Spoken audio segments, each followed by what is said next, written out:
Well, hello and welcome to the 2024 Lifesaving World Championships right here on beautiful Kurrawa Beach. 36 years since the competition's been held here on the beautiful Gold Coast. Just around approximately 5,000 competitors, 50 countries being represented, and the final day of racing of 17 days.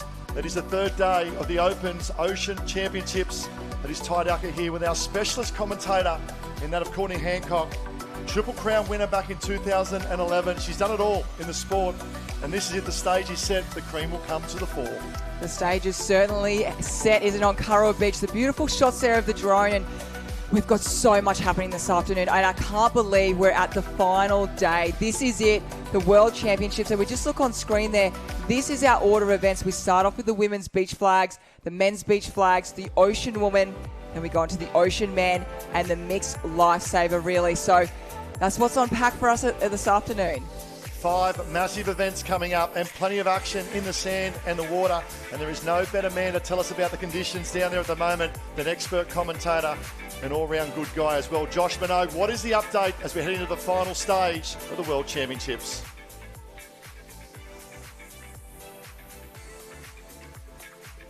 Hello. Just missing to pick up Josh there at the moment with the comms, but I can tell you a couple of things. We can see the banners are waving, and the northeast wind has also picked up. We have the beach flags coming up, and the golden sands of the Gold Coast.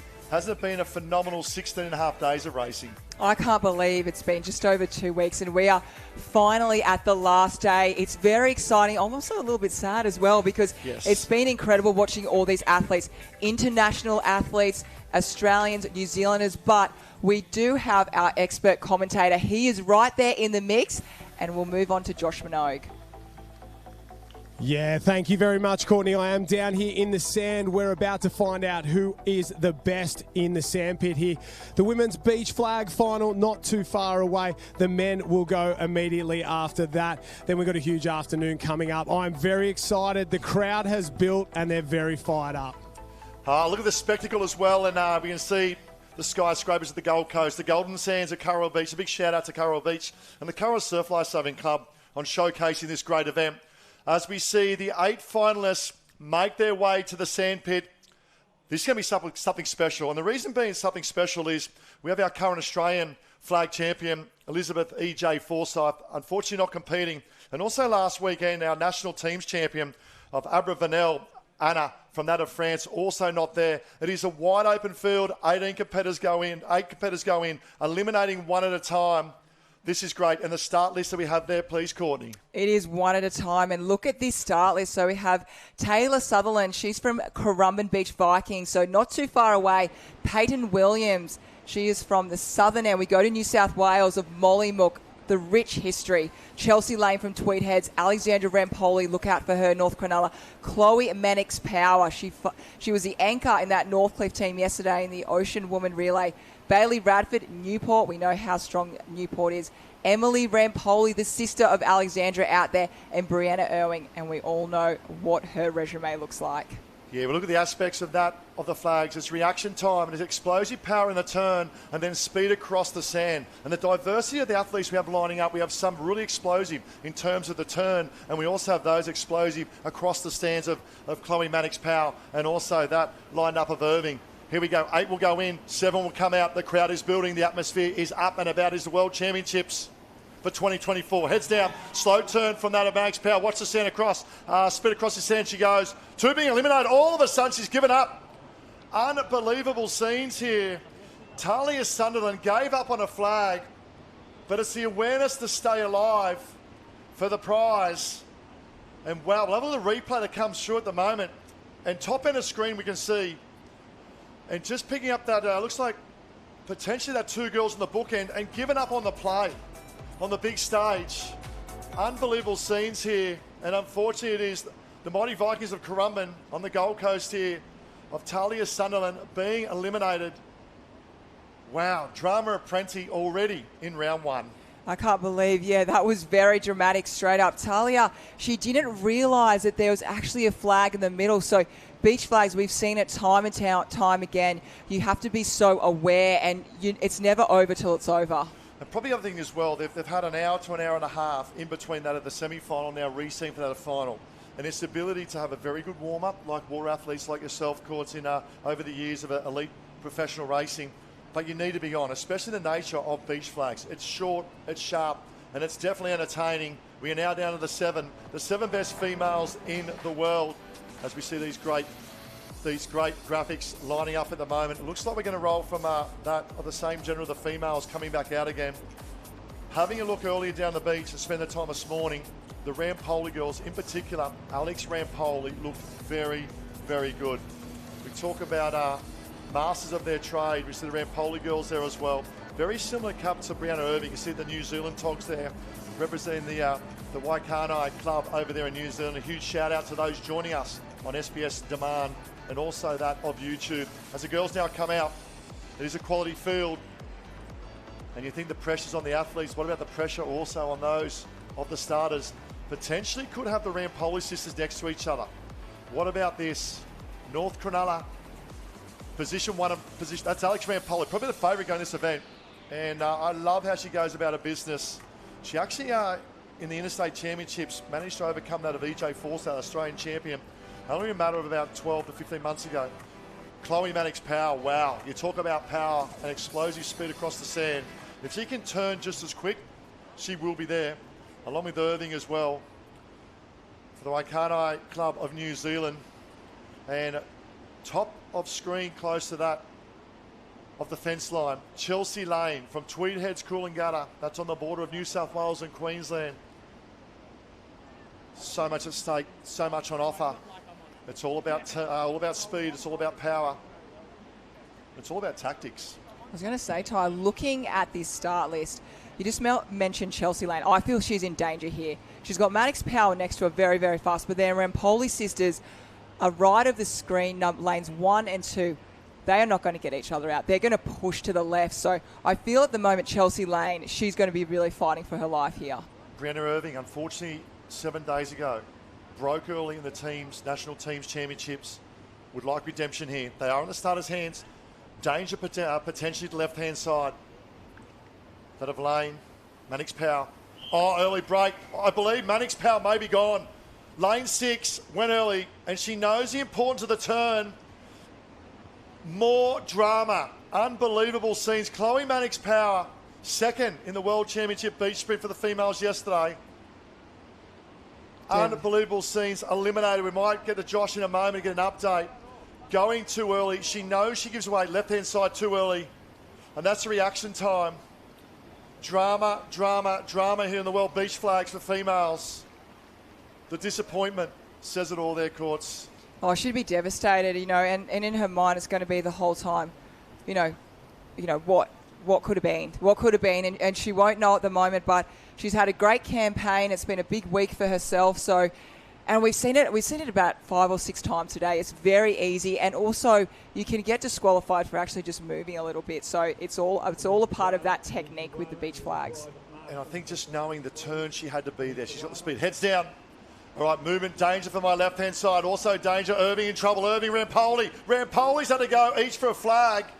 And it is, unfortunately, sister elimination. It looks like that of Emily Rampoli has been eliminated by the elder statesman of Alexandra Rampoli.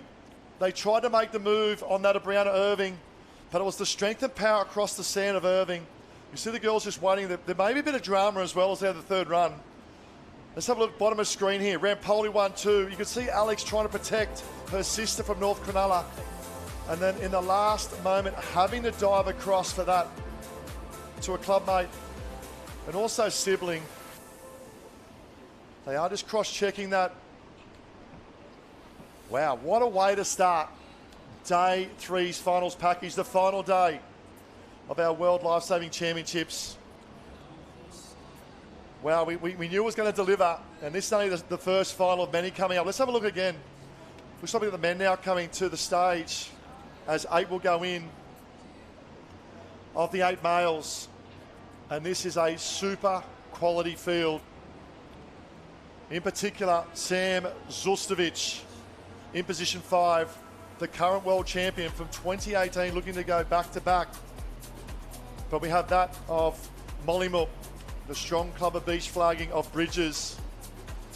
Lachlan from Bribie Island, that's him standing up.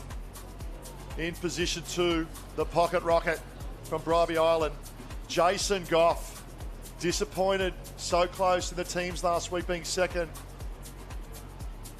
To Shogo Hori, and look at the turn here. Let's pick the drama up. Boxing out Rampoli. We'll leave that with the judges. A little bit of a shoulder work, argy-bargy, no love lost towards the flags. You see Irving, Rampoli, flag, lost flag. So there was a lost flag and awareness of Alex Rampoli to pick that up. And being eliminated, very unfortunate, being that of Emily. Going back to those of the males, Zulstovic, we spoke about the strength of Zulstovic. I'm not sure if we got Josh down there with the drama unfolding the female beach flags. Yeah, plenty going on down here. Brianna Irving was visibly rattled after that one. I don't know if she's injured or what, but she was shaking the leg out there. She took a massive hit. The Rampoldi girls looked at each other after they got the flag and thought, oh no, the worst case scenario for them. But they know what it takes at the top, and sometimes it can't be that easy to have both of them cruise through. But icy cold from the girls. There was a little smile and a laugh from one or two of them, but when they were standing around, it was all business. Thanks for the insight. We know it mean business. The males line leading up, Bridges right-hand side. Lachlan a line there. Second from the bottom of the screen, Jason Goff looking for redemption here. Danger Man, Jake Lynch for South Maroubra, looked great in the earlier form. Up the beach, Zulstovic, position 5, current world champion. Jet Milford Ferguson, what about this, trained by the great of Simon Harris, 11-time Australian champion, 4-time world champion, under 19 Australian champion is Jet. We then go over to that of Kenichi Wada from Arajashima Lifesaving Club, and Oscar Smith, the flying Kiwi on the far end. Japanese up and about. Oscar Smith in trouble, collects a flag. Elimination. Is that Goff gone? No, it is that of Mollymook. I say that's Jack Bridges. They brought a huge contingency from that of Mollymook under the guidance of Dan, but the smile and the moustache unfortunately being eliminated. The courting just shows the quality and being on your game at the big stage. Oh, it does, doesn't it? We just look at the replay there once again, and we just see he gets a little bit caught up there. So, unfortunately, we'll have to say goodbye. But top 8 in the world, fantastic achievement, and a little bit like the Rampoli girls. There was a couple of obviously the Mollymook. We had 2 in there, and you don't really want your clubmate to go out or your sibling. So, unfortunately, 8th position. Oh, they're quick, they're physical as well. And now we go down to the top 8 of the females, and what a quality. Talk about Mollymook, right-hand side, Peyton Williams. She's had some phenomenal flagging performances over the last 24 months. She now draws right next to Barley Radford. And Barley Radford, to me, is the up-and-coming of the beach flags fraternity. She's had some great form as well in the last 12 months. But right next to her is Alex Rampoldi. We talk about experience on the big stage of the World Championships. She's been here before. Obviously had a very confident win over EJ Elizabeth Forsyth in the Interstate Championships. Would have done wonders for her 12 to 15 months ago. Chelsea Lane, what a performance from the THC, the Tweedheads Coolangatta. And then out on the far left-hand side, we know she's got the speed across the sand. She needs to be there on the turn of Brianna Irving. Waikanae Club of New Zealand. Also, Oscar Smith. Maybe in danger next run for Oscar, but he's quick enough. They both are phenomenal athletes. Both took out the national team's beach sprint. Brianna Irving. The backhand speed of Irving, even the beach flags as well, is a huge danger. Chelsea Lane, position 4, has the turn, I believe, on Irving. It's a matter of getting shoulder in front, protect that flag. 5 go in, 4 come out. You've got to love the sandpit. You've got to love the World Championships. Absolutely. I love how everyone's got their little bit of a different technique by doing that. Rampoli in the middle there. So will she go left? Will she go right? We'll wait and see in just a moment. Heads down. All about the turn. Good turn for Rampoli. Lane needs to go. Lane needs to protect. Coming back. Lane was in danger, but all of a sudden, huge moves. And it's Barley Radford, I believe, from the Newport Club has been eliminated. And it just showed the speed of Irving across the sand. Chelsea Lane had the turn, had to protect, had to get the shoulder in front. But she knows the quality of that of Brianna Irving on the outside. Probably gave her a little bit too much room and then had to fall behind. Lucky enough for her, there was a flag left. Front and centre, top of screen. Look at Irving, look at the speed of Irving across the sand. And unfortunately, just being lucked out for a flag there. That of the Newport club of Bailey Radford. She's the up-and-comer in the beach flag. Well, I should put that one in the toolkit of experiences. Finishing 5 in the World Championship is nothing to be sneezed at. Unfortunately eliminated as we now go down to 4. That's the one you want to get through, isn't it? You really want to get to that last top 3. You know you've booked yourself a medal for the World Championships. 7 go in, 6 come out, and the big boys will come out to play. Oscar Smith, I believe, has drawn top end. Once again, very similar to that of Irving, has phenomenal speed across the sand, has to be there on the turn. His turn needs to be on point. If it's not there on point, Kenichi Wada from Ottawa Jimishimi Lifesaving Club will look to protect and dominate in position 6. Jake Lynch, the man from South Maroubra, looking good. And our current Zustovic, that's Zustovic far left-hand side. My apologies, Zustovic. Oh, Jet Milford Ferguson. He snuck through and got one. But it's Oscar Smith, I believe, eliminated. Jet Milford Ferguson. I don't know what happened there. A little bit off the turn, a little bit miss of the pace. Could be the nerves. And I know Oscar Smith, hold your head high. He has a phenomenal national teams and Interclub campaign. Had a chat with him this morning there, Courts, and I said, how are you feeling? He said, I'm exhausted. Oh, and Jake Smith. It come down to the challenge of the Smiths. Jake there coming through, Lynch I should say, and Oscar Smith. Jake Lynch manages to protect the flag over that of the younger, probably more, a little bit less experienced, that of Oscar Smith being eliminated. As we now go down to that of the big 4. This is big. This is a podium finish. You collect the flag here, you will be on the podium. It's only a matter of colour for the ladies shaping up. We go from left-hand side to that of right. Peyton Manny representing that of the Mollymook Club, New South Wales. Brianna Irving, we know the speed of Irving. Very similar, lookalike cap, and that's the right-hand side of North Cronulla. Probably to me is the favourite, Alexandra Rampoli. Unfortunately lost assist earlier today. Then the far right-hand side, Chelsea Lane. We might just go down the beach super quickly with Josh Minogue. Josh, can we get a quick update? How's the vibe? How are the girls feeling? Yeah, high pressure, super hot down here at the moment. The girls look very, very serious going in there. That last run on the girls' side of thing, I think they sold Bailey Radford a bit of a dummy. Alex Rampoldi, she sort of went one way and Radford thought, oh, I've got a flag, and cut back super late. I think that was a tactic to get her out early. Alex Rampoldi knows how good Bailey Radford was, so wanted to get her out of there, and Chelsea Lane really benefited from that one. But a bit of a youth and a bit of experience here. The 2 girls in the middle, expect them to go close. The ones on the outside with plenty of work to do. Yeah, this is super interesting. I think Rampoli will drift to the left and protect Lane. Good start. Rampoli as expected. Oh, once again Drummond. That's the tactics of beach flag. She's potentially gone for a strike, and there has been a strike. A huge upset coming forth. Brianna Irving, unfortunately, for the Waikanae Surf Lifesaving Club in New Zealand, has been eliminated. That was huge, wasn't it? Huge moment there right now in the women's love flags. to see the replay. Chelsea Lane to me was in danger. Look at all the centre. Watch the move of Rampoli late. Rampoli late cuts for centre flag, but also protecting the end flag, which then puts a little bit of indecision in the mind of that Brianna Irving. She looks comfortable, Irving. All of a sudden, last 3 steps, and there's a tactical move of Rampoli for a strike, and they have taken out a big claim.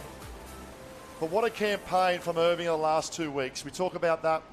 National Beach Sprint Champion, Interclub Beach Sprint Champion, and picking up 4th on the big stage of beach flags as well. It's been a huge campaign, and what a performance from the girl across the ditch. She's had a huge couple of weeks, and that's what flags is all about, isn't it? You watch that right then. It's all about tactics. You might have your eye on trying to take someone out, and Rampoli cut across, and she just missed. It would have been a couple of centimetres, so very, very tight.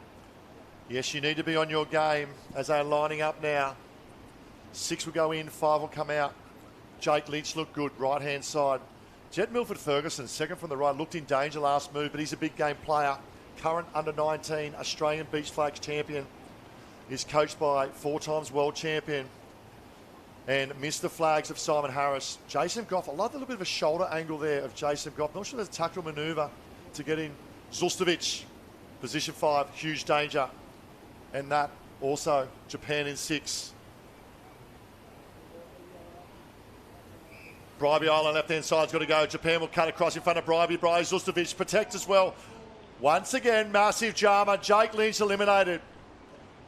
Wow, the boy from South Maroubra. He looked on fire and super sharp this morning in each run. But that is it.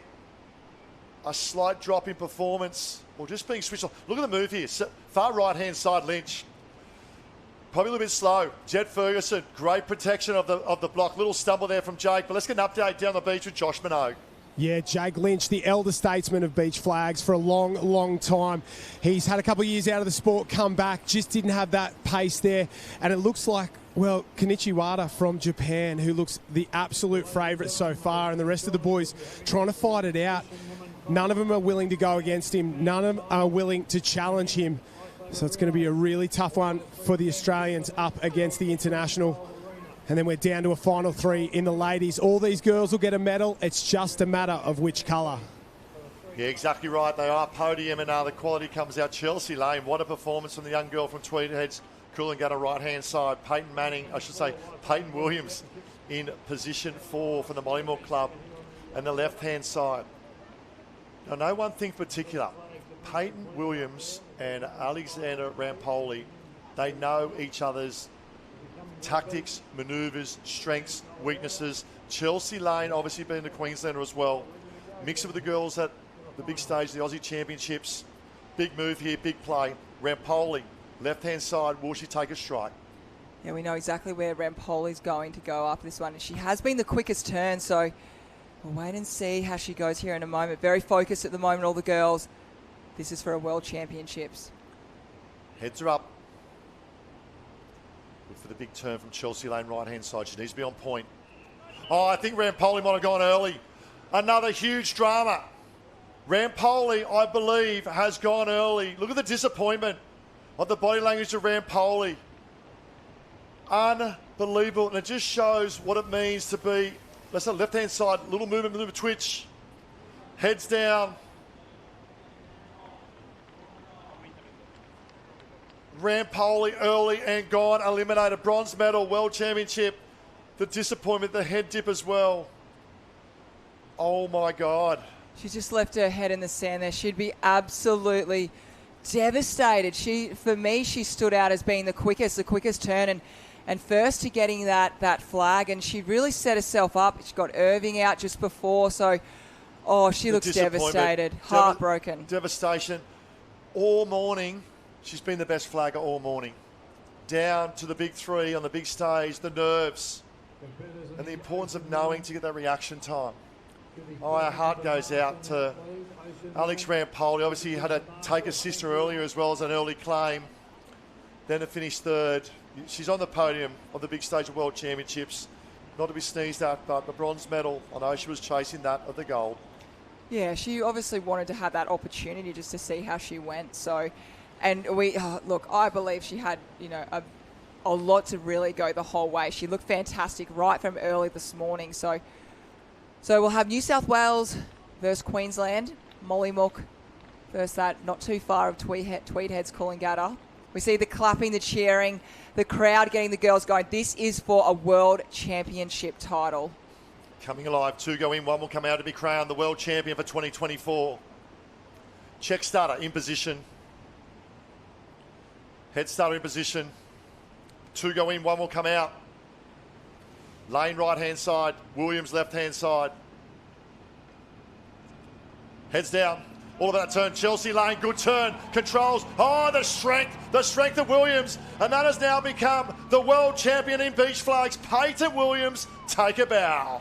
Oh, that was fantastic. And we talked about, they kind of went bump to bump. We'll see that replay in a moment. Wow. But she is happy about that, and she can go back to Mollymook, and such a supportive, rich history in that beach flags. Chelsea Lane did everything right. Used the turn, used the power, used the reaction time. She knew she had to get the shoulders in front. Made the move on that of Peyton Williams. But Peyton Williams, the strength, the core strength, the quad strength. Watch the bump. There they go. 1 bump, 2 bump. And Williams comes out on top. And look at the celebration of the champ from Mollymook. Oh, let's go down the beach now with the champ, with Josh Minogue. Thank you, guys. I am down here with the world champion. How does that feel? Oh, amazing. I'm just so overwhelmed. So happy. Talk me through the last couple of runs there. Obviously, Alex, she jumped early in that third round there. What were thoughts going through your mind? Oh, Alex and everyone, it's just such a tough field out there. I'm just, stoked. I just had to stay focused each turn, and I'm pretty proud. And what about the physicality of that last run? Yourself, Chelsea, shoulder to shoulder the entire way? Yeah, and Chelsea's such a tough competitor. She's so strong, and I just knew I had to hold my own. I knew it would get physical. Tell me about Molly Mook. What makes you guys so good at this? I'll probably start crying again.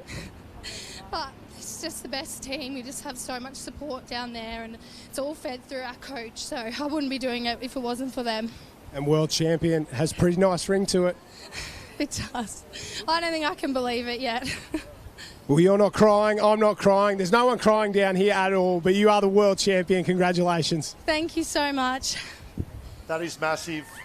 Peyton Williams from the Mollymook Club there in New South Wales, and to Dan and all the team, they are so passionate about their beach events, and in particular that of the beach flags. You can see Chelsea Lane made the move. We can see Williams then come across, and the core strength and thigh strength just to maintain her position. And you can see the excitement. The world champion is all yours. That of Peyton Williams from the Mollymook Club. And she said she thought it would get physical, and it certainly did, as we saw the shoulders and arms and everything going everywhere, and Peyton obviously coming out on top on that one. But I have noticed that with the beach flags, it does get physical, doesn't it? I talk about UFC in the sandpit, and let me tell you, ladies and gentlemen, the females might have finished, and now we have 5. They're the fittest and fastest and the quickest. Flaggers in the world lining up. Left-hand side, Jet Milford Ferguson, current under-19 Australian champion. Jason Goff represented Australia 107 days ago. Under the radar, Lachlan Aline at the moment from Bribey. He's up and about. Zustovic, Mollymook, can they go back-to-back? And Kenichi Wada on the right-hand side. Danger on the right-hand side. Wada and Zustovic. Wada in trouble. Wada in trouble. Thought it was in trouble there, Kenichi Wada. From that Arajashima Lifesaving Club. And I love the respect and the bow. And a huge shout out to all those from Shogo Hori and all of the Japanese contingents here in the beach flags. They do a wonderful job in exhibiting that of beach flags. I know you might be disappointed there as well, Courtney, but I tell you what, we have loved seeing them over the last 17 days of competition. Oh, we certainly have. We hope, there we go. And there's a beautiful bow. The respect and the gratitude that they have for, not only the competition, but the officials, their competitors. And here we go, just a little bit slow with the turn, only just slightly, and that's what happens. You just get behind by that shoulder, don't you? Watch the look of Zustovic here. The ability to have a look over your right-hand side. That's Usain Bolt-like. Have the time to do that. That is Usain Bolt-like, to be effortless. That is a big sign from Zustovic, but also a big sign to that of Kenichi Wada. What a gentleman. You took the words out of my mouth, of gratitude and respect. And the culture of the Japanese, such a beautiful culture. And we look forward to seeing them. They come back every Australian Championships as well. And keep up the great work to that of Team Japan as we now go down to that of the Big Four.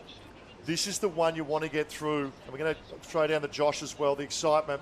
And also ask Josh in a moment what it means to go from 4 to the Big 3.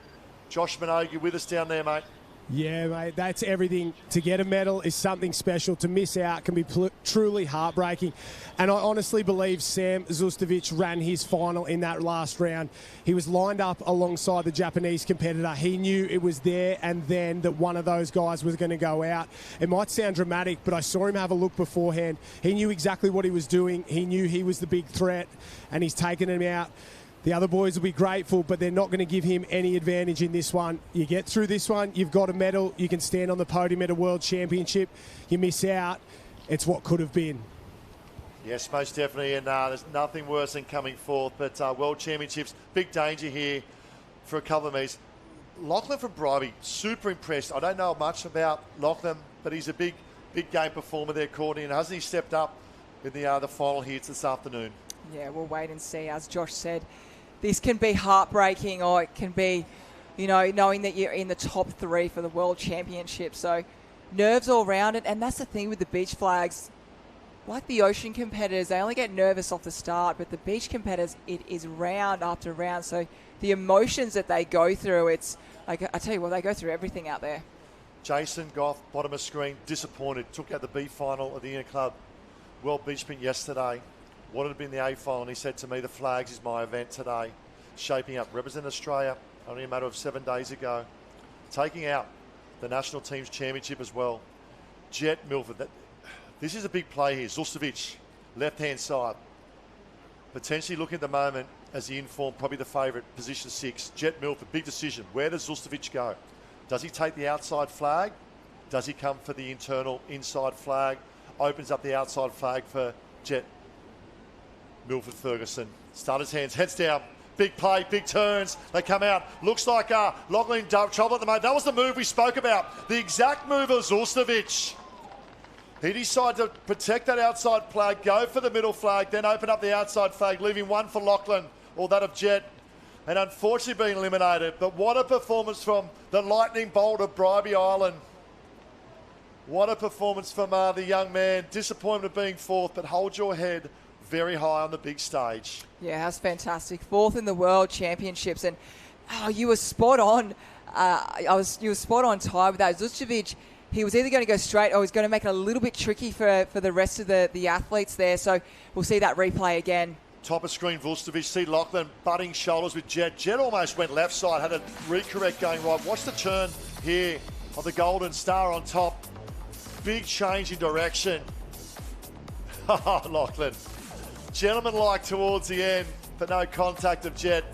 But what a performance. Lachlan from that of Bribey Island. I think Lachlan was just a little bit unlucky that, you know, that Zulcevic came across, so he kind of had to come further across than what Jet did. But that's what flags is all about. That's what we spoke about by trying to be the quickest turner, because you really get that priority. They've had a proud history in flags as well, Bribey Island, and obviously just north of Brisbane there, the beautiful island. We now go down to the big 3.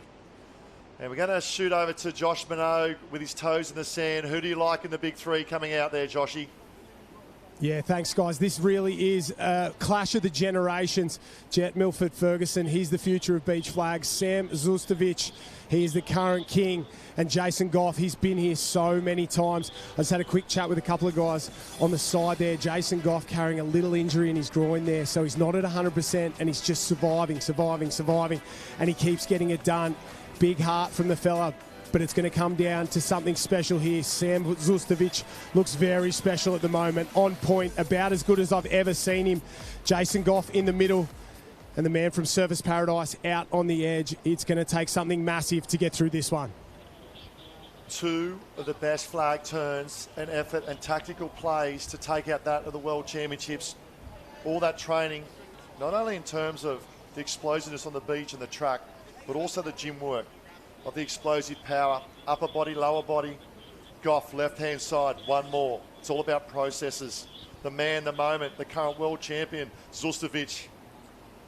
Love the name, and I love how he goes about his business. Could not compete at the Australian Championships 5-6 months ago due to injury. Got ill after the beach sprint, was taken to hospital, had a kidney infection, could not take part in his pet event of the beach flags.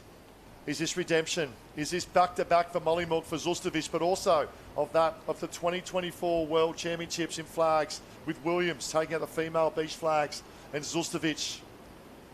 Dan, the coach, the nerves.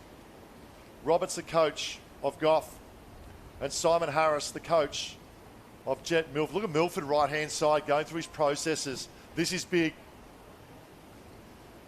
Youth versus experience. Big dance, big plays, big moment.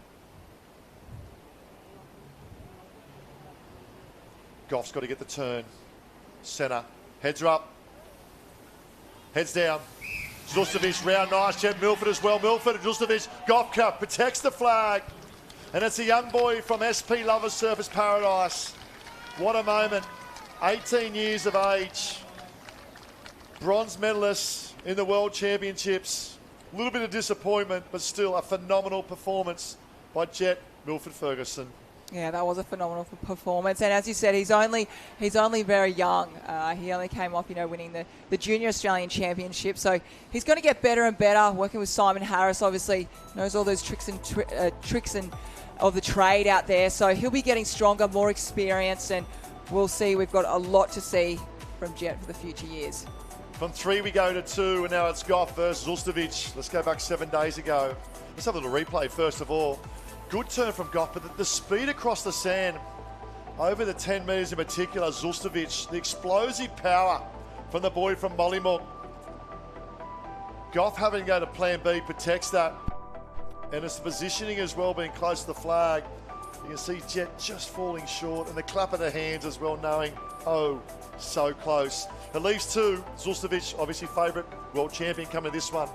Up against Goff. Let's go back 7 days, courts. Jason Goff come down the final 2 of the national teams, up against Shogo Hori from Japan. The experience of last week, will that pay dividends for today, this afternoon, the big stage up against Zulcevic?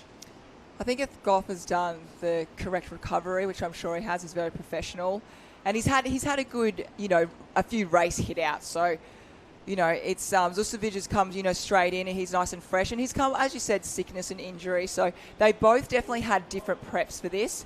I think if Goff is going to get Zulcevic in this, he has to be, not braking, but almost braking. He has to be so fast, because Zulcevic, his last couple of metres has been exceptional, and he's definitely, as you said, definitely been the favourite. So Goff has to really get straight into his work ASAP.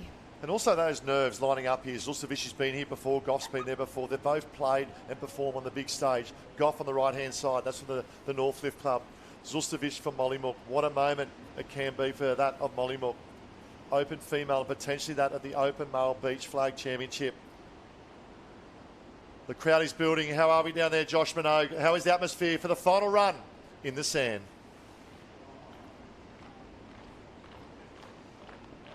How big this is, how important it is.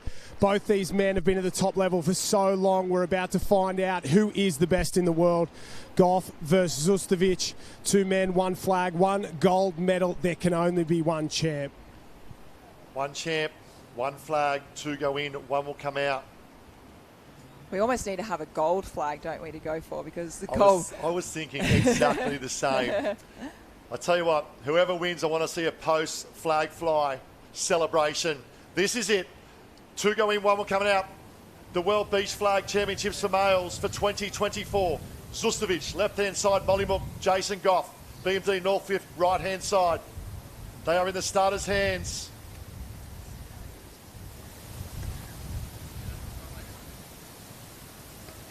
Heads up. Down. And away we go. Zulcevic will come across in front of Goff. Zulcevic protects the flag. Goff's come back. But it's all Zulcevic. It's all Mollymook. And Sam Zulcevic, you are the 2024 male Beach Flags champion. Take a bow.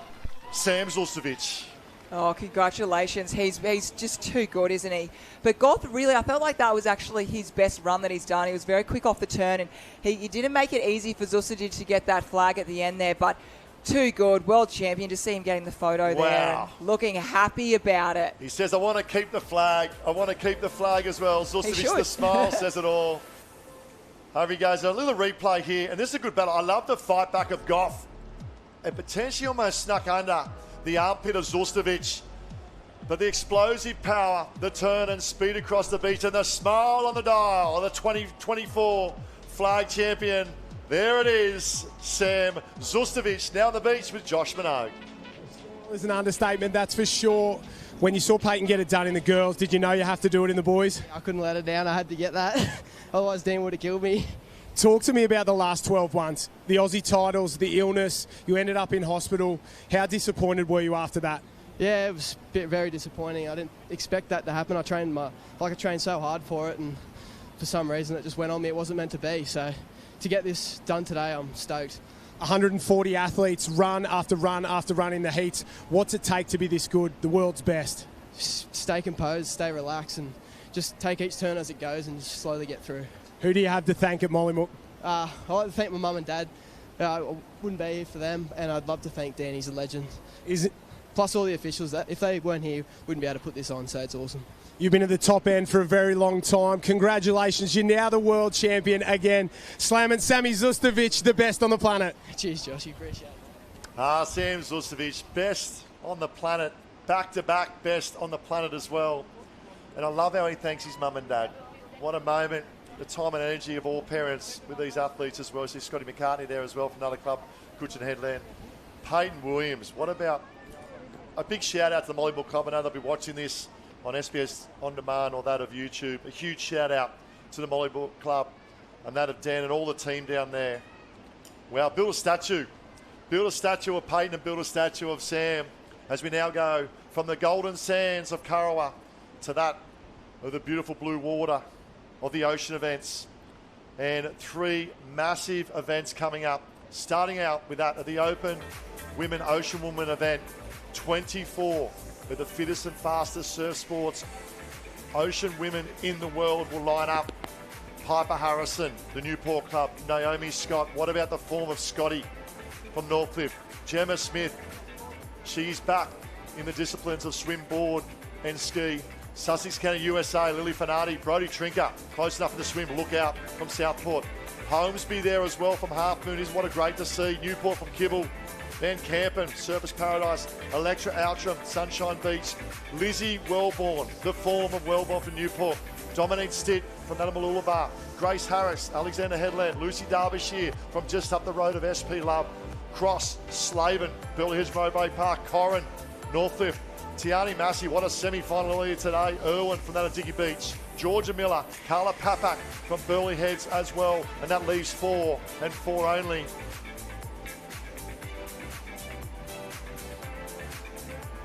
We didn't get the chance to say the last 4. Lana Rogers, the moment, the stage, and no better person to talk about this as World Courts. 2011, you're the first person ever to take out the Triple Crown, Coolangatta Gold, the Iron Series, Professional Series, and that of the Australian Iron Woman Championship, the Triple Crown. Lana Rogers lines up for the first ever to take the 4-peat. Coolangatta Gold, Iron Series, Australian Championships, and that of a World Championships in 12 months. We could make it a 5-peat with a Shore and Partner Summer Surf Series as well. Consistency has paid dividends throughout the whole season. Can she do it at the World Champs? I definitely think she can do it, absolutely. To do all of that in under a year is, it's phenomenal. To even be in the position to be able to going for that. She's just been the best Iron Woman in the world at the moment. We know she'll be going for this, absolutely. And we see all the girls looking really, really relaxed. And we saw this, the semi-final. Number 1 was won by Tiani Massey, and the second one won by Lizzie Wellborn. But we'll go back. Let's go back to this morning, Ty, for the highlights. Yeah, this is the Ocean Man qualifying rounds this morning. Then we'll come back to that of the females. And we've got some phenomenal racing coming up. Ocean Women coming up, Ocean Man, and that of the mixed Ocean M-shape Lifesaving relay coming up. Cooper Williams looked very good. Love the haircut. He's a big game player. Always steps up to the Aussie Championships. Pat Ely there as well. He was eliminated in the semi-final, but put a brave showing in after taking out that single ski yesterday. I love the work of Jake Morris as well, coming around representing that. The great club of Nobbies Surf, a big shout out. That's Nobbies in Queensland. And I know the old boys there will be up and about, had a phenomenal Masters campaign on the beach. And it was the Nobbies Cup, Jake Morris, who took that out nice and early. He looks in good form as well, doesn't he? Yeah, his ski paddling is phenomenal. Look out for the Nobbies Cup. He's representing Nobbies. So now we move into the Ocean Woman.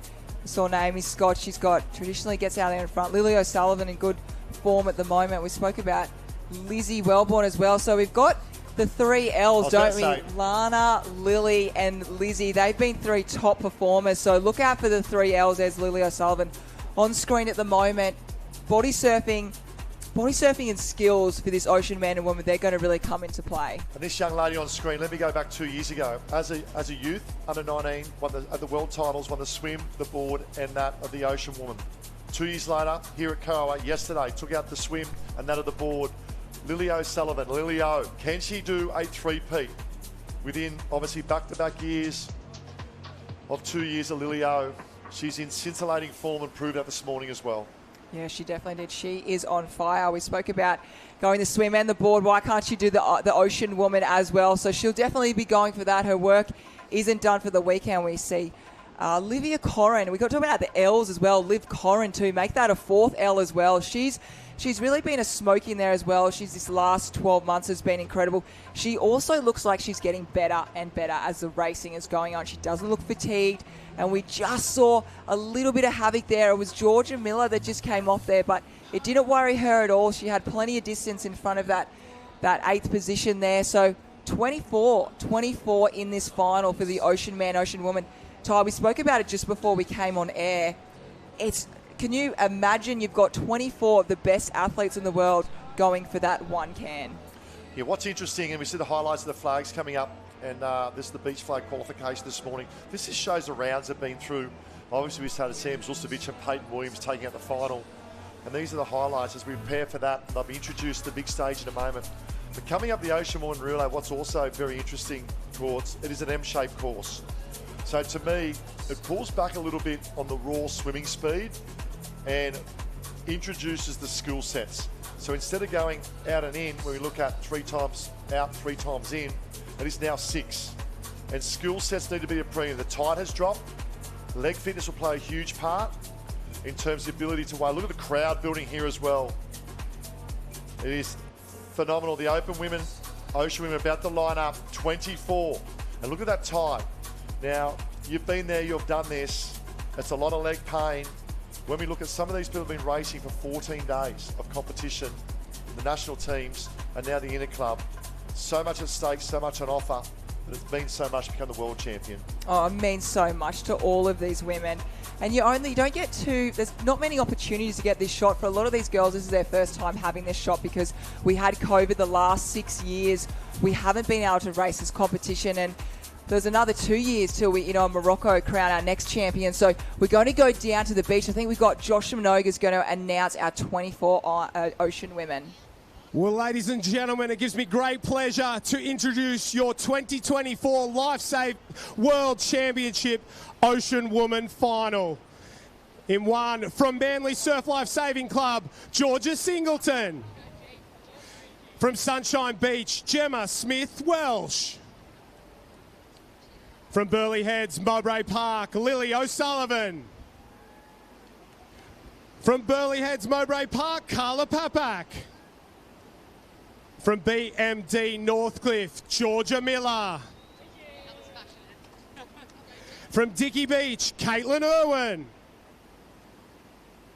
From Maroochydore, Tiani Massey. From BMD Northcliffe, Olivia Corrin. From Burleigh Heads, Claudia Rose Slavin. Her teammate from Burleigh Heads, Charlotte Cross. From Service Paradise, Lucy Derbyshire. From Alexandra Headland, Grace Harris. From Mooloolaba on the Sunshine Coast, Dom Stitt. From Newport in Sydney, Lizzie Wellborn. From Sunshine Beach, Electra Outram. From Surface Paradise, Claire Van Kampen. From Newport, Annalise Kibble. From Half Moon Bay in Victoria, Holly Holmesby. From Southport, Brodie Trinker. From Sussex County, USA, Lily Finardi. From Newport, Gemma Smith. From BMD Northcliffe, Naomi Scott. And rounding out your World Ocean Woman Final from Newport, Piper Harrison. Well, there you have it. The stage is set. 24, the fittest and fastest surf sports Ocean Women in the world. And let's go back a matter of, 2018, it was Carly Nervin ahead of Georgia Miller and that of the DMAC Mackenzie. Look at the course map here. So we start with the swim. And it's an M-shaped course. Skill sets need to be a premium. We start with the M-shaped swim. We then go in the transition of that of the run leg. Then they'll head out to that of the board leg. A little bit further distance in that of the M-shaped board leg. The ability to manage the surf out and in and around that of the M-shape. Transition to the final transition of that. And this will be won and lost. The ability under fatigue to master the ski of the M-shaped course with a sprint finish. The stage is set.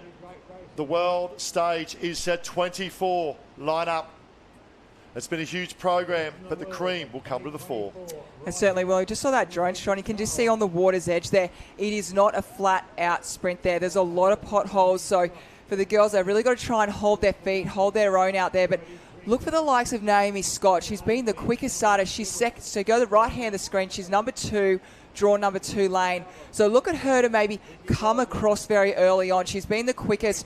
We've seen her all morning, all of these last 2 weeks, but Ty, we are ready for a start. Low tide starting to drop. The taller girls may have an advantage, the ability to stay on your feet and dodge the potholes, mind you, as well. Here's the World Ocean Woman Final, Curra Beach 2024. Look at Gemma Smith, third from the right-hand side. Big game player. If she's close enough after the first swim leg. We know Scotty has been in phenomenal swimming form. Lana Rogers chasing that of not only the Triple Crown has been done, there's now a 4, potentially 5-peat, claiming the World Championship as well, and putting her name forward as possibly the greatest of all time of Lana Rogers. Lizzie Wellborn, great start in the centre. Lily O'Sullivan and Georgia Miller. Georgia Miller, top end of screen, a little bit more tentative, but look at the confidence of Lily O.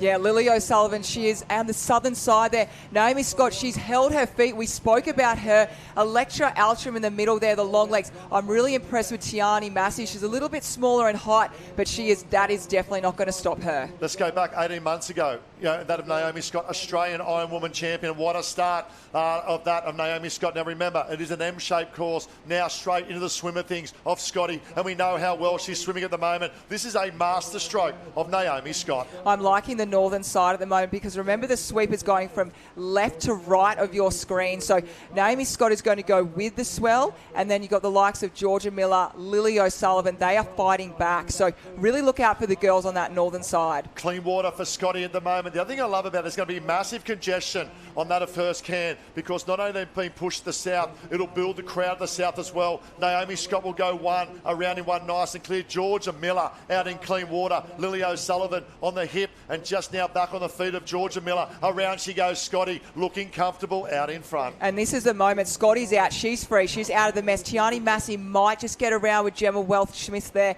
We've also got Georgia Miller. She's just coming back a little bit north, but the mess you don't want to be in there. As we can see, the girls, there's hands on heads, there's pulling legs. Look at that. And that is advantage to Scotty, Georgia Miller and Lily O'Sullivan, because the congestion back of the pack allows for those leaders to extend their lead. Let's pick them up now. Naomi Scott in 1, Georgia Miller in 2, Lily O'Sullivan, Lizzie Wellborn. Gemma Smith is having a massive swim from the Newport Club as well. And Gemma Smith Welsh on the right-hand side of Sunshine, up and about. Waves are going to be critical here. Remember, this is an M-shaped course. It is the first half of the M-shape.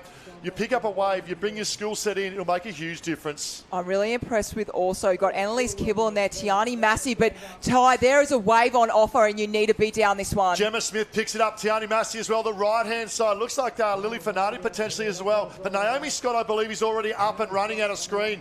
What about that? Naomi Scott has backed her ability of her height and also her leg strength as she goes around. And he's Scotty in 1 has a nice little look to size out the opposition. And I love the move of Scotty here, moving back to the north to allow for that sweep. Yeah, she's going to run straight through the pack, and that's not going to worry her whatsoever. So we see the girls now rounding up at the moment, Claudia Rose Slavin. We just talk about Gemma Smith, but they're actually going a little bit off to the south. I don't know about that decision, but we'll see in a moment. Yeah, this is very interesting. Lily Finardi there, obviously Sussex County of the USA in second. She needs to keep her legs. Gemma Smith as well, and Gemma Smith Welsh as well from Sunshine. They've decided to go a little bit more to the south. I like the move of Naomi Scott. She's out on her own to the north, and to me, that's another master stroke from Scotty.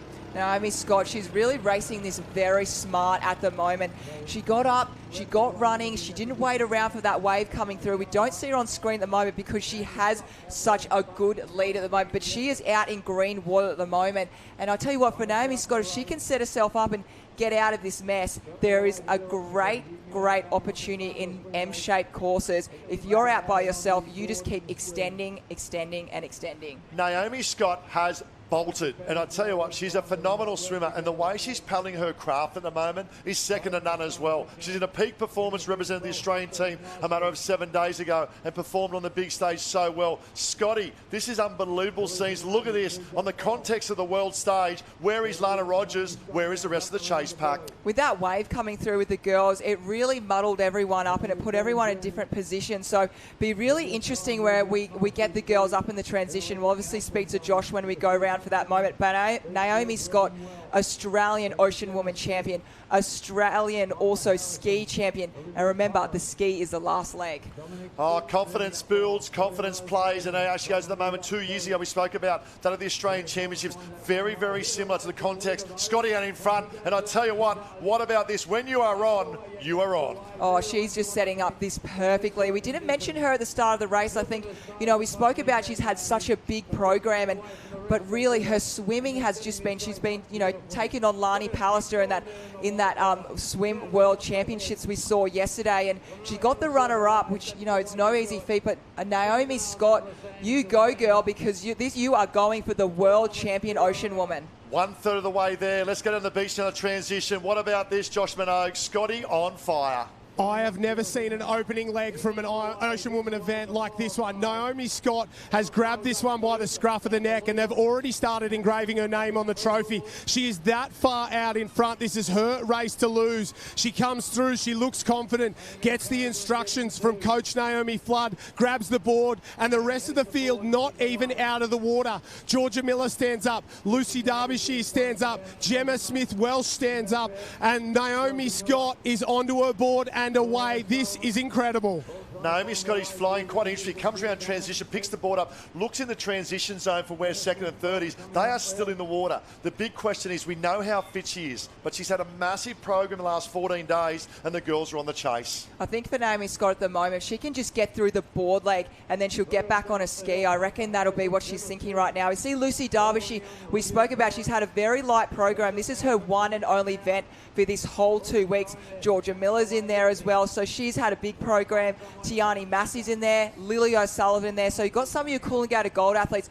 I'm not too sure where Lana Rogers is. That's the one question I'm asking at the moment. Yeah, strong board paddlers. See Lizzie Wellborn now coming in, but look at Scotty in the background. That is a massive lead in the context of this Ocean Woman World Championship. She's out in clean water. Remember, M-shaped course. She'll get the first turn, opportunity to turn, and the first opportunity to pick up the swell to come back. A massive lead for Naomi Scott. Not even halfway through this race as we talk about this moment. Lucy Derbyshire in second. Looks like I see that Georgia Miller making her presence felt. Tiani Massey there as well. Gemma Smith-Welsh still up in the sort of top 5 or 6. Lizzie Wellborn trying to make her move as well on the board, the yellow board. But it's all about Naomi Scott at the moment from BMD Northcliffe. And we spoke about last week, we're still yet to see the best of Naomi Scott. And right now, I think we are seeing the very best of her. And you've got the likes of Lucy Derbyshire and Tiani Massey.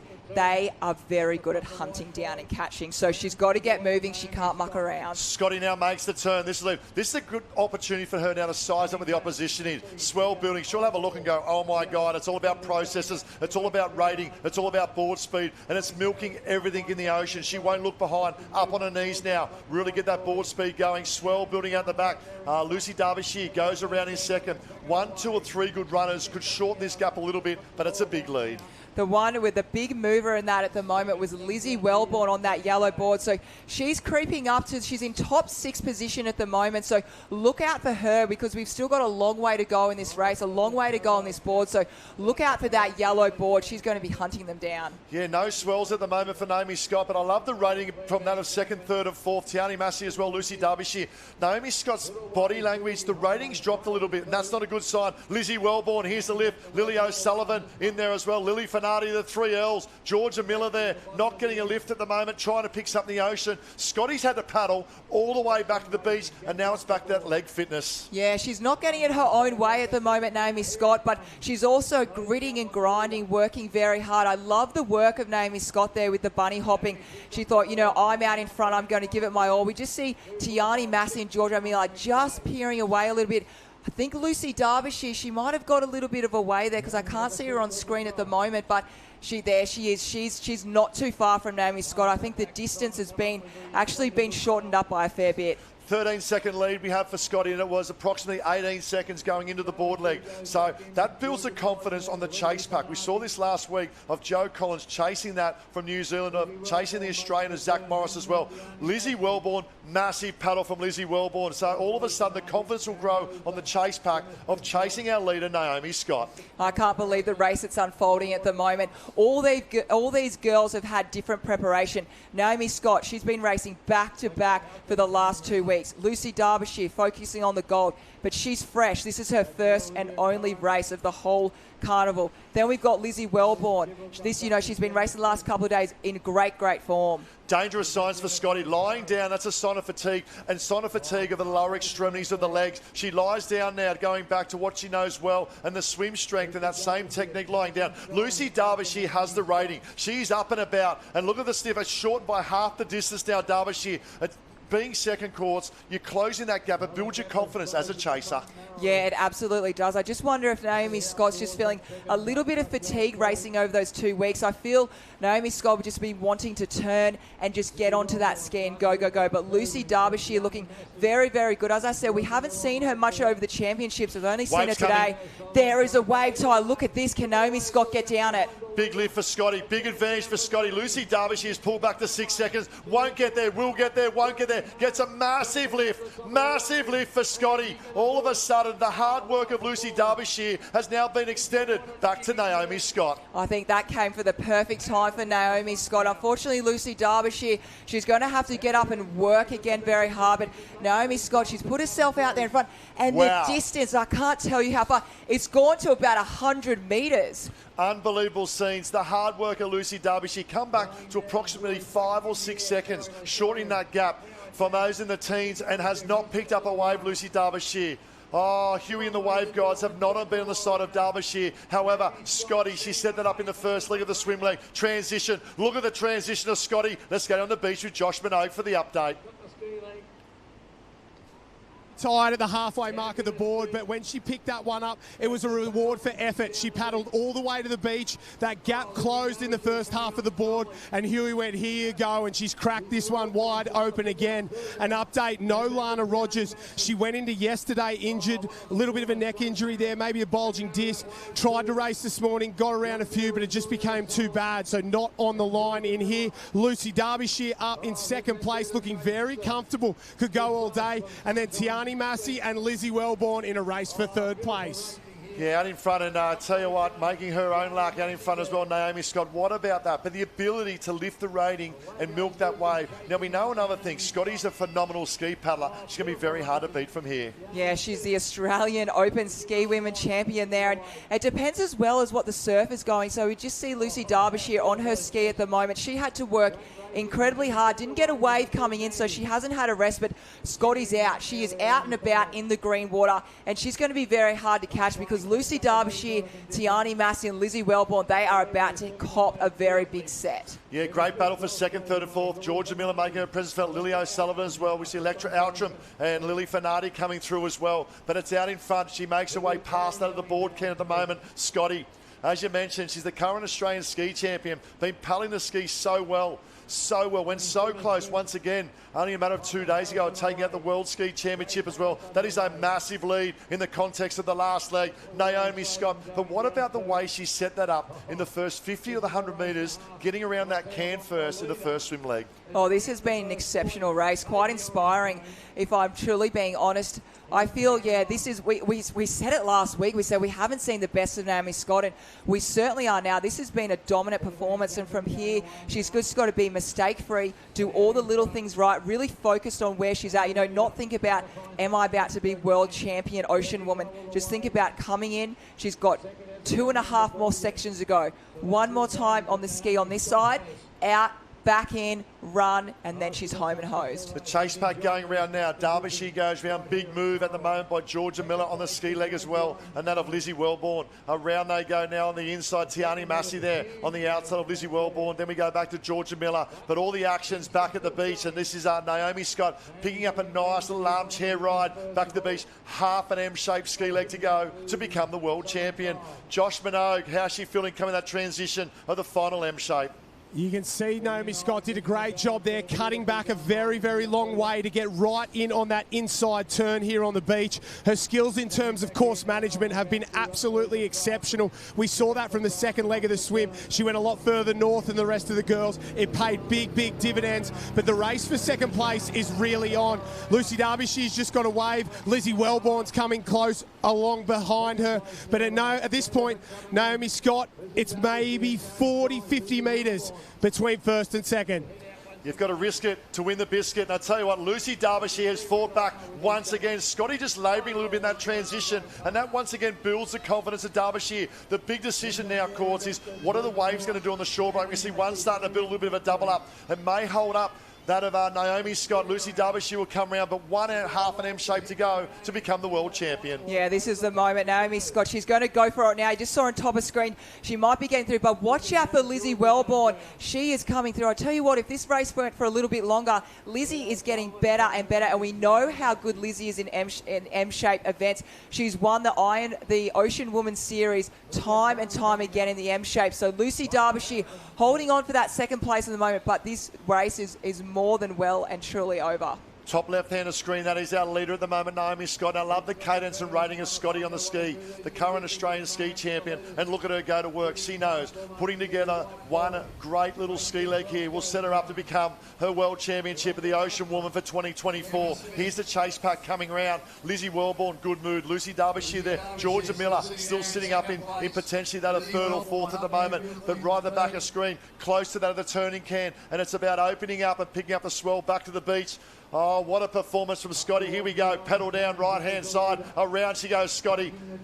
One chasing swells back to the beach for victory. She'll have a good look, but that is a big league in the context of this race. It's a big lead, especially with the waves on offer. There's not too many around, but Naomi Scott, have a look in. Mistake-free. You are on the way and almost there to being crowned the World Ocean Champion.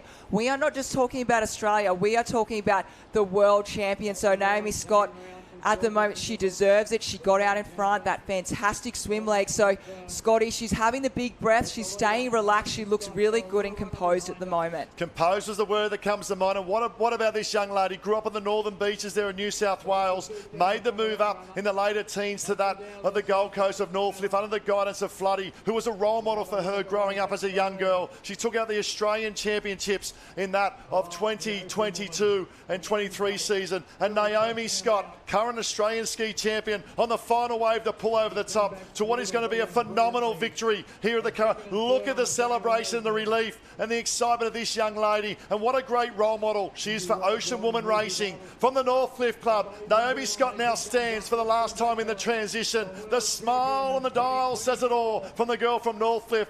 What a moment on the big stage of Currawong Beach for the 2024 World Lifesaving Champion, our champion, Ocean Woman champion. Take a bow, Naomi Scott. Oh, biggest congratulations, Naomi Scott. That is a little girl's dream come true. And Lizzie Wellborn is going to be runner-up in the World Championships, just nudging out Lucy Derbyshire. Fantastic race as well by all these girls here. They were all there. They were all out and about. But Naomi Scott, too good, too strong. Georgia Miller, Lily O'Sullivan, Tiani Massey. Ty, what about that lineup for 4th, 5th and 6th? Unbelievable here. Lily O'Sullivan, Georgia Miller, Tiani Massey. Naomi Scott has not left any stone unturned in the last 14 days of racing. Represented that of the green and gold of Australia. What a performance. Annalise Kibble coming in now as well last weekend. Then to back up through the Interclub. But not only Interclub Ocean, we're talking about pool rescue as well. What a performance for the Northcliffe girl of Naomi Scott. What a moment as we crown her our world champion for 2024. Electra Outram, great performance coming through as well. And our champ is on the beach with Josh Minogue. Scott, world champion, has a nice ring to it, doesn't it? It's pretty good. Talk to me about that opening swim leg. I don't think I've ever seen a better leg from any Iron Woman ever. You absolutely blew this race apart. Yeah, look, I knew going into this race that I didn't have a lot left in me to give after racing for 8 days. So I knew if I just took it out hard in that swim and tried to give myself a bit of a lead, then I had a bit of room to sort of die towards the end, which I did. But yeah, I'm pretty lucky I was in tune with the ocean today and I could line up a few good waves on the way in, and my craft's pretty amazing for that. I paddled my race on craft and it just lined up every runner I needed on the way home. I don't know about that. You had to paddle all the way to the beach in that board leg one time. What did you think when you looked over your shoulder and you saw Lucy? I just tried to keep my focus on moving forward and try not to look behind. I've been in front for a few races and panicked when I looked behind me, so I was just trying to keep focused on myself and what I needed to do. Talk to me about the kind of work that goes into this. The Northcliffe Club, yourself, it's such a journey to the top of the world. It's obviously not just a solo effort, a huge team it takes to get something like this. Oh, such a big team.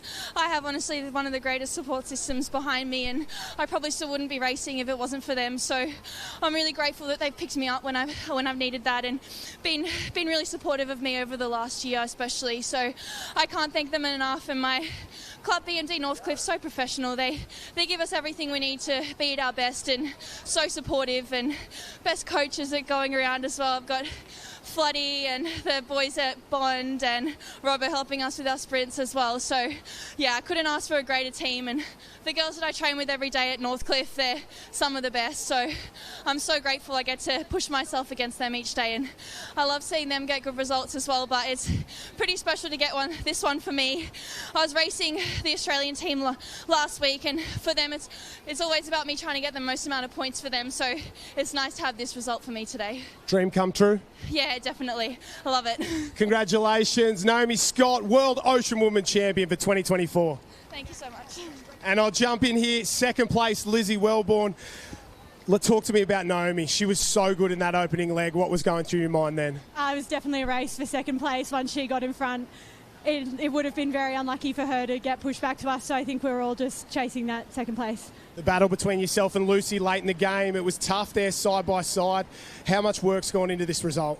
Yeah, well, it's lucky that because we're kind of in still that pre-season mode, we're doing a bit of longer stuff, so doing an M shape I think was better suited for where we're all at now. And it was definitely a hard battle, but I just tried to stay focused on what I can do. I love the runs coming in, so yeah, it all worked out. You've come so close so many times at the top level. Do you feel like a bridesmaid, or are you grateful for the silver? Oh, very grateful to get on the podium. I've definitely, even though I am, I guess, a bridesmaid, I've been off the podium way more times than I've been on it. So any time that I can get a medal, I'm pretty happy. Second in the world isn't too bad, is it? Yeah, I'll take it. Well done, Lizzie Wellborn, second place today. Congratulations.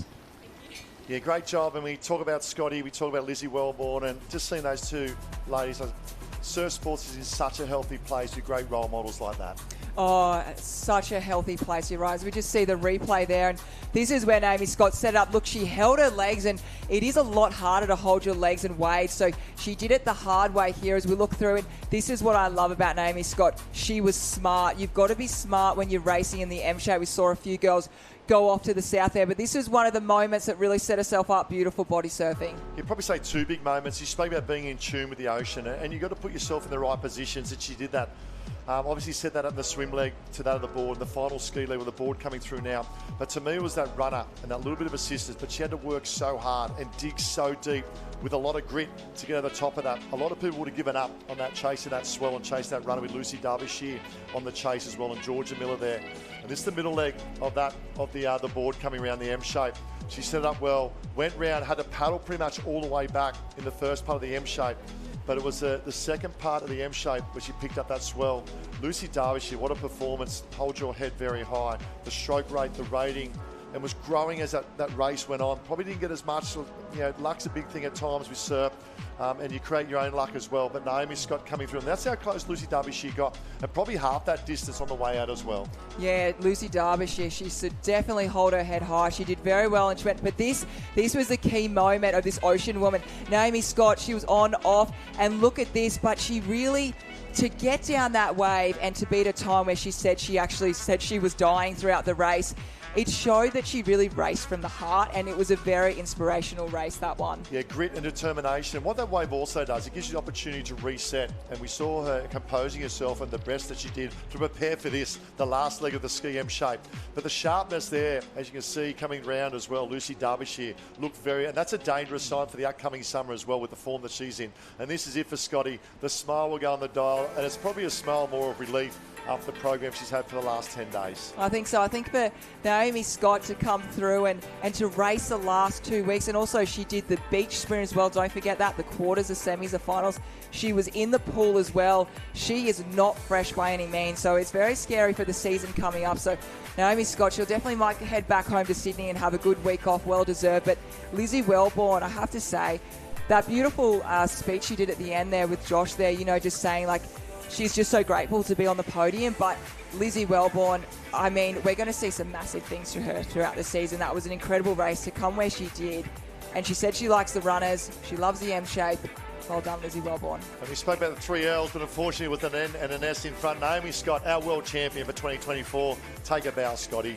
Lizzie Wellborn, Lucy Derbyshire, Lily O'Sullivan. What about the consistency of Lily O in the last few days? Georgia Miller, what a performance in fifth. Tiani Massey, Annalise Kibble, Olivia Corrin, massive program. Gemma Smith-Welsh, look out for her name this coming summer, along with that of Electra Outram, training partners there of the Sunshine Beach Club as well. They rounded up the top 10 and down to the top 20. Gemma Smith, Carla Papak, Piper Harrison, Dominique Stitt, Grace Harris, Lily Fanardi representing the USA of Sussex County. Great to see. Brodie Trinker, Charlotte Cross, Kaylin Irwin and Claire Van Kampen.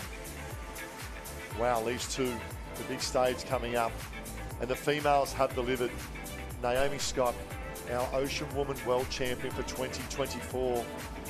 I love this atmosphere down the beach. It's great, isn't it? It's building. We'll have the introduction of the 24 ocean men lining up that is swim, board, ski. And I'll be honest, I don't know where to go with this one. Ali Day, running champion, obviously not competing, lining up for his 10th Coolangatta Gold.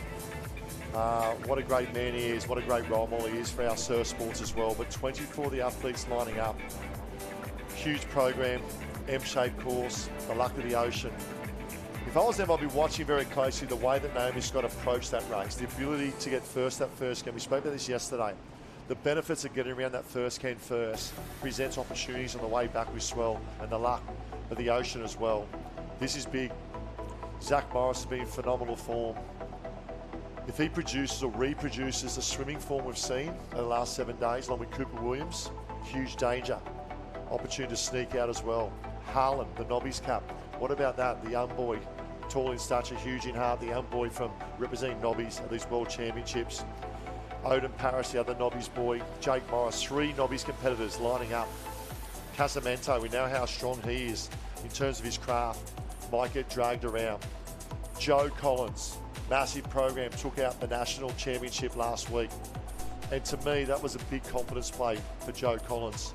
He said, last year I made a lot of mistakes. This year was about knowing when to go and knowing when to say no. And he brought the perfect race last week to beat that of Zach Morris.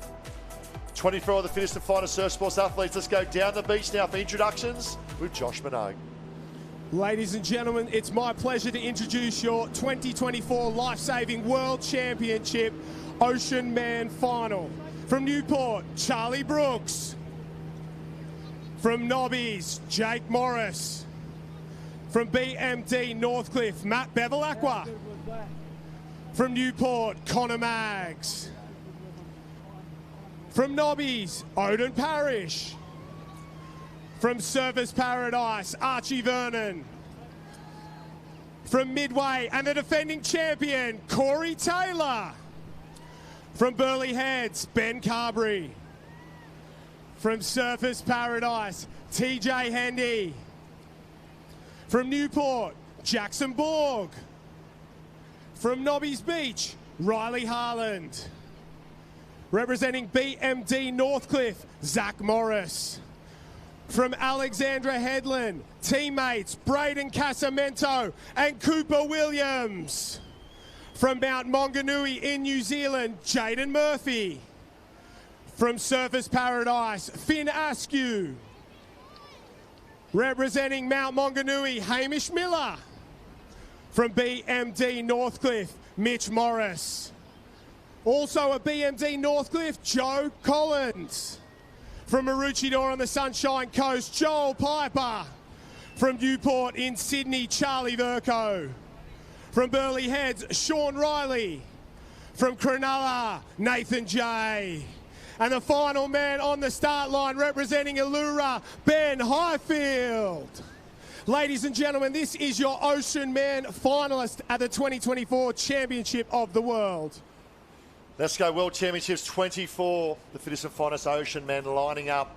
What a quality field. Swimboard ski is an M-shaped course as well. And to me, course, it's all about the swim leg. We saw that with Naomi Scott. You set yourself up in the swim leg with a little bit of luck of the ocean. You go the faster craft aboard, and then that of the ski as well.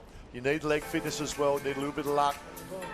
And this is the moment. Joe Collins. Is this the moment Joe Collins steps up to the big stage? Obviously took out the national championships of that last week. He's confident. And the course will be an M-shaped swims course starting, as shown on the screen. We can see there. A big shout out to all those witnessing this phenomenal event of the World Championships transition zone. They'll then go out to that of the board leg, M-shaped course. A little bit further out to that of the swim. Round that of the transition zone for the final M-shaped course of the ski. And the M-shaped course of the ski will then conclude with that of a final run leg. Will we have a final sprint finish? Time will tell. They're lined up, ready to go, and away we go. The swim leg is super critical. Let's have a look as they make their way out, dodging the potholes, maintaining their feet. Highland on the left-hand side looking very, very good as well. And look for the forms of Zach Morris to come to the fore. Yes, dodging the potholes, but also holding your legs, as we saw Naomi Scott did that. So look for the pace in the middle of Cooper Williams, Zach Morris, and Riley Harlan. They're all straight in the middle. Well, don't worry about Zach Morris. What about Jake Morris from the Nobbies Club just up the road as well? Has absolutely shot out of the gun of Jake Morris on the right-hand side. This is the ability to get potentially around clean and pick up the ocean coming back. Now, one thing with Jake Morris, that's him on the right-hand side. He needs to fight back to that first can, but a master stroke and a great start by Jake Morris. Oh, fantastic. He knew he had to go fast because being on that southern end, you have to come back. Where we do see Zach Morris out there. Joe Collins is out there as well. Cooper Williams. So all the big boys are up there and out the front. What about this? No love lost to the Morris boys on the inside. Jake Morris goes around in one. Zach Morris on the outside. Joe Collins in there and Cooper Williams as well. 1, 2, 3, 4. But it's Jake Morris in one. Zach Morris in two. Collins and Cooper Williams having a bit of a battle on the right-hand side at the moment. But they're starting to spread out and open up as they come back to the wave zone. Someone who's had one of the best swims I've seen is Matt Bevilacqua. He's right behind Jake Morris there. I tell you what, he's in a very good position. If he comes out the front, he won obviously the board. He was fourth in the ski. He can do transition running. He's been doing Coolangatta Gold training, so he is going to get better and better as this race goes on. Talk about playing to your strengths. The Australian surf race champion Cooper Williams has now come to the lead on the right-hand side. Zach Morris next to him. But the problem is they're swimming all the way back to the beach. All of a sudden they stand. The back markers start to come through now. What about this? The lead has been turned upside down. I like Morris on the left-hand side. Nice, clean water. Casamento potentially in the mix. We see Carberry's missed that wave as well at the back. They'll stand, they'll prop. I love the milking here on the right-hand side. Is that Connor Maggs up and about as well? Yeah, we saw some of our front runners. There's Jackson Borg on screen. Cooper Williams. Finn Askew is out the front as well. So he's made the most of that little wave there that just came through. Jake Morris, very well done. He's held that lead as well. And then we've got Matt Bevilacqua, Joel Piper. All the big boys are there. Let's go down the beach. Josh Minogue with the update in the middle of the M shape. Before all of the men went in, the girls came down after their Ocean Woman final and they were saying, swim is everything, swim is everything, get out hard, don't hold anything back. That was the big message. You could see a lot of the boys very, very fired up. They knew that after what Naomi Scott did in that opening leg, if you can set yourself up in that first one, it's going to go a long way towards becoming the world champion. A lot tighter here, you can see that crossover. And we're going to see a couple of the boys who might end the wrong side of that can starting to come back. I don't think Finn Askew's possibly gone far enough, and he's going to have to work his way back into that nor'easter and into the wind. The waves are starting to pick up. First man to the can may just get a wave here. It's standing up on the other side of that swim can. Yeah, big move once again. Staying on his feet of Jake Morris, but Finn Askew, he looks sharp, doesn't he? Obviously has another program, a lot of the other athletes as well, from Service Paradise on the right-hand side. This is the big play here, Courtney. Who gets around this second M-shaped can first to the swim leg? Well, I know what I'd be doing if I was all these these boys. I'd be following exactly what Naomi Scott did. You see Finn Askew out in front there, Riley Harlan not too far away. Jack Morris was in there, but he just got caught up by maybe some of the big boys out there. Cooper Williams coming in very strong. I like where Matt Bevilacqua is. He's going to be the danger one coming into this board leg. Yeah, Corey Taylor as well, really starting to come to the fore. We know the strength of the board, and in particular the ski of Corey Taylor. The longer this race goes, it will form the lappers. He's had a massive program this week in terms of his training as well, and he's now Finn Askew looking very sharp and swimming. He's a confidence player as well, Finn Askew. He's great with endurance, but the opportunity to get clean water could pay dividends in picking up the swell. Yeah, he's got a great little lead in front. He gets that first opportunity of the waves. We know he loves to body surf. We know he loves, but as we spoke, we'd see like Joel Piper, Riley Harlan coming down on that one. We've got Finn Askew in there as well. Finn Askew and that of Riley Harlan extend their lead. They'll then go from that of the swim to the board leg transitions, but the leg fitness of these men, they need this strong leg fitness, not only for wading in and out, but the transitions as well. Absolutely. Finn Askew just making the most of that wave there. Riley Harlan, look, we know he's young. We spoke about him many times, but he has been on fire this whole week, and don't count him out just because he's a youngster. I tell you what, he's going to be like a little jelly bean out there. He's going to have a lot of energy. He's just sitting behind Finn Askew there, behind that. We know he's actually gone straight past him, and he wants this. Harlan makes the move. I love the look of Finn Askew. Let's go down the beach. Josh Minogue with the update on the transition. Harlan looks so good coming through transition there. He looked focused, he looked fit and firing. Corey Taylor going to work.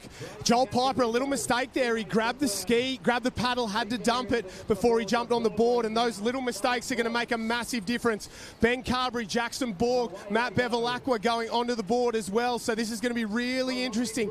We got two young guns out in front being chased by some of the older, more experienced athletes who may not get another shot at a world championship. Looks like Harlan snuck out a little window. Looks like that of Finn Askew getting held up as mood. Look at the move for Matt Bevilacqua on the far right-hand side. But what about this from Riley Harlan? A little bit of an open window opened up that right-hand side, has made the most of that, has now extended the lead by 10 metres over Finn Askew. And remember Riley Harlan, he wasn't able to make that team for BMD Northcliffe, so they went to Nobby's Beach, and Nobby's took them on, and he said that with Jacob Morris as well and Odin Paris. They said, can we race for you? We really want to win. Yesterday they wanted to win the Ocean Man relay there, but he's out in front. He's leading a World Ocean Man Championships. This is just phenomenal. Let me tell you one thing about young Ironman coming through the ranks. They don't lack confidence, and an opportunity now to turn and pick up a swell, and they will grow with confidence as well. And they're not afraid to mix it. Here's the lift. Here's the lift for Harlan. He's sort of had a good little look as well. Gets the boat speed up on his board, milks this in. He's going to make his way around that can. Finn Askew in two. Look at the rating of Harlan, and confidence is a wonderful thing. Yeah, and remember Riley being young as well. He's nice and light and fast and fit, as well as so is Finn Askew there as well. But Riley Harlan, he's got that, like Lizzie Wellborn, he's really doing very well with those runners. And look at the tip of his blue board. He's pushing, he's down. Ty Dowker, we are seeing a young gun in the front of this World Championships. It's just amazing. It is swim, it is board, it is ski. This is the halfway point of the M shape of that. Remember, his ski's probably not the strength of those on the chase. Finn Askew, look at this at the back in terms of third, fourth, fifth, sixth. There are some big gun players making their way. In particular, Ben Carberry, he's made his presence felt. We know the strength of Carberry on the ski. The current Australian ski champion on the chase in equal third with about 12 others. Joshy Minogue, how are they looking? That next wave, Connor Maggs almost got over the same top as Finn Askew there, but he's forced to sit around. And you're right, there's 10 or so on that next wave. Some absolute weapon board paddlers. Joel Piper goes around. Charlie Verco, Bannister, Nathan Jay's there. Matt Bevilacqua biding his time. Corey Taylor, Sean Riley, Ben Carberry, Jackson Borg, Maggs, Cooper Williams and Zach Morris on the tail. A lot of board paddling ability a little bit further behind as well. Odin Parrish, Braden Casamento, Charlie Brooks. The boys are into their work and absolutely flying, but they're chasing the young gun out in front. He's got nothing to lose. He's got no expectation, and it's a beautiful thing when you can race that freely. Yeah, he's the hunted at the moment, and Finn Askew has probably shortened that gap a little bit. Then we go back to the chase park. We spoke about that was a Piper on the chase as well, and Ben Carberry's up into fourth place. We know the danger of the ski.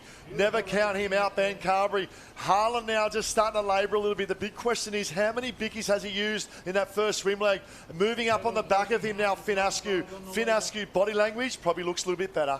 Yeah, we're seeing exactly what we saw Naomi Scott and Lucy Derbyshire. Obviously, Lucy being the partner of Finn Askew out there.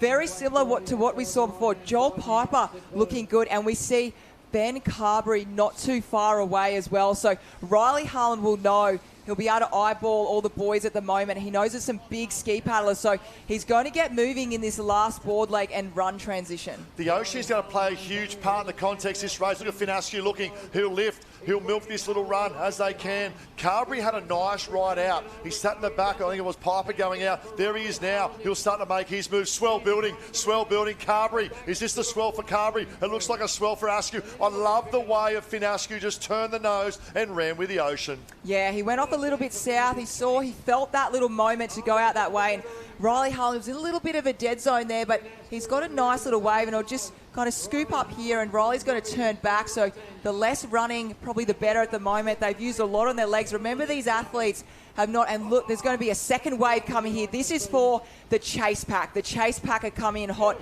You've got more of the experienced men on this wave. Askew and Harlan are the hunted at the moment, and what about the wolf pack on the chase? There are some super quality ski paddlers on the chase. I like the experience of Finn Askew on this last leg as well. He's been a part of the Professional Lions Series the last couple of years. He's been on the big stage. He's muscled up, manhandled this craft as well in the leg. This is a big moment for Finn Askew. It's a massive moment. He's obviously a bit fresher than some of the other athletes. He went into this more focusing on the Coolangatta gold, but it's great to see him out there and out in front as well. But behind Finn, behind Riley, there is an absolute war going on. Chase pack coming. Josh Minogue, who's looking the best in that chase pack? Cooper Williams and Matt Bevilacqua were the last two around that board, Ken, and they immediately got that wave. It picked up the entire field in front of them. Finn Askew, Riley Harlan are going to sneak through one here. The rest of the field is going to get hit by a couple. It's going to be super tough for them to catch up and get through that there. Out in front, Finn Askew's broken away from Riley Harlan. The rest of the field's getting hit, but look out for big bad Benny Carberry and Jackson Borg in the centre. They've got the advantage at the moment in that huge chase pack. Yeah, Borgie sitting back in third. Let's look at this. One is Finn Askew, two Harlan. Then we go back to Borgie. And you talk about the experience in ski paddling and Carberry as well. Wait for the big move in this first half of this M-shaper coming back with the ocean. Carberry and Borg, to me, will milk the ocean due to their pure man strength to that of Harlan and Finn Askew of coming home. We're going to see a big play by these two guys in third and fourth in a moment. Oh, yes, absolutely. If you had Jackson Borg and Ben Carberry come by, they manhandle that ski. They know how to lift it up, and I feel like a spot where Ben Carbs and also Jackson Borg is going around the M shape. The way that they lift up that ski, they're big men, they know how to drag it fast. And Riley Harlan, watch out, keep it going, because you've got Ben Carberry and Jackson Borg, Cooper Williams not too far behind. Here comes Carberry and also Borgie up and on this one as they turn. Finn Askew had an 8-second lead, but the big movers and the big plays are Carberry and Borg coming through. Harlan, what a performance, but he's got to hang tough in probably the less preferred ski leg. Absolutely. Well, he's had the less time on the ski leg. He's only a rookie, 17 years old. And Finn Askew, he's just got a little wave. Don't look behind Finn, because you've got Ben Carberry not too far away. The Carbonator is flying. Let's go back to the Aussie titles. He took out the ski race. He had a phenomenal swim leg to win the Tuplin for Burleigh Heads Mowbray Park. He pulls over the top of this one. He manhandles that ocean. Ben Carberry's got to keep it straight. He will grow in confidence coming in. What about this? Borgie, Cooper Williams still there as well, and Bevilacqua. Oh, we've just seen Ben Carberry. He's just gone off to the side. He did so well. Maybe a little bit of fatigue, but Josh Minogue, I know you're down there. Can you hear us, and what's going on? Carberry did everything right there, and then just a little slew at the end. They all look exhausted, Finn Askew included. Cooper Williams has gone past Riley Harlan, Jackson Borg, Ben Carberry, Matt Bevilacqua. Corey Taylor is coming home like a steam train with Zach Morris, Joel Piper and Connor Maggs. This one's not over. There's waves coming in. Finn Askew's going to get hit. The gap will close, but he's only got one more to negotiate. One leg to go, the half of the M shape. Finn Askew in one. He goes up and over in the shore break. Master an advantage, I'd say, Askew at the moment. Yeah, absolutely. He just got through that last little wave, and you just see Cooper Williams just getting hit. So Finn Askew, don't look behind, keep it going. He's got to try and get that rating up as much as he can and really try and move that ski into this wind. But because if he looks behind, 1, 2, 3, 4, 5, 6, 7 are coming through. This is really going to be a battle right down to the last metre. It's going to be hard to catch Finn Askew. If he turns in clean water and a little bit of ocean, he's up and about for Service Paradise. And what about the greats who have won this for Service Paradise? Let's go back to Nathan Meyer. He's won this on the big stage of the World Championship. Trevor Hendy, Phil Clayton. The name will be enriched in that of the club. And the board are there at their lower level of the club as well. Askew now goes around in one from Service Paradise. What a moment for the young man, for the man bun of Service Paradise. And look at the chase back coming in 2, 3, 4 and 5. Yeah, he's definitely the hot seat at the moment, and that leader looks like he's got a little bit of a runner. So Finn Askew looking the goods. He's from Southwest Rocks. He made the move up to train with Ali Day a couple of years ago. Don't look behind Finn because there's a chase pack coming in hot, but Ty Dowker for that second position at the moment, it is going to be absolutely fierce. Swell building at the back. Finn Askew needs to pick up one in front. He's probably about 2 or 3 waves in front, but look at this swell out the back. We've got 3, 4, 5, 6. Don't look, Finn. Just pin the ears and go. Little shore break to negotiate. I think he might have done enough. He picks up the lead wave in front. Finn Askew, he loves Kurrawa Beach. He took out a professional Ironman Series event here only a matter of a couple of years ago. But the chase pack is coming. Carberry, but it's his stage and it's his moment. What about this for Surface Paradise? What about this for Finn Askew? The chase pack, Bevel Aqua, has come from the clouds for a sprint finish with that of Carberry. But it's his stage. And it's his moment. The roar of emotion for the man from Service Paradise. What about this? Finn Askew, you are the world champ. Take a bow. Yeah, he was up and about. Congratulations to Finn Askew. And you just saw the steam train behind there of Jackson Borg and Matt Bevilacqua. We'll wait and see. You got the runner up in 30. You see Riley Harlan, our early leader out there. And the moments that happened was all in that first swim leg with that body surfing wave. World champion Finn Askew, what a performance. He set it up with the swim. He maintained it with the board leg, but he looked sharp. He looked fresh. At the third of the Ocean, or the Open Ocean Championships on the big stage of the Interclub, he has delivered. Oh, that was huge. And we know Finn Askew, he will be very, very happy about that, but his skills were perfect. And we're very excited, looking forward to hearing from a very excited and world champion ocean man, Finn Askew, on the beach with Josh. I'm not 100%. Nathan Meyer, Trevor Hendy, Phil Clayton, and now Finn Askew, men from Surface Paradise, who are the world champion. How does that feel? Oh, far out. Hearing it like that is pretty surreal. To be amongst those names is, I'm so pleased. That is insane. That's my greatest achievement to date, and yeah, can't thank everyone around me enough. Race One Surfcraft provided me with the best gear. My fam, my friends, everyone that's there day in, day out supporting me. Recently lost a family member really close to me, my pop. So I feel like it was there with me today, so it was very special. A special win's an understatement, but you really had to work for it. Talk to me through the race. Riley Harlan went out so hard. You went out after him and just built and built and built through it. Yeah, young Riley had a bloody crack. It was a pretty awesome race, you know, like had a little bit of slow start in the swim. But worked my way through the field. Just cool and got a gold train. Legs are a little bit slow off the beach, but we'll build the speed as we go there. But yeah, I knew I'd probably have him in strength and a bit of speed over the ski and that, so I just knew as soon as get on there, just make clear decisions, get on the ski, and yeah, hopefully just take away with it. And yeah, kept it pretty process-based, and yeah, so stoked to come on top. You've run races in the past, but this is your first really big title. What's it feel like to be at the top of the tree? It's amazing. I want more. Well, that's a scary thought. Congratulations, Finn Askew, World Ocean Man Champion. Thanks, Joshy. So good.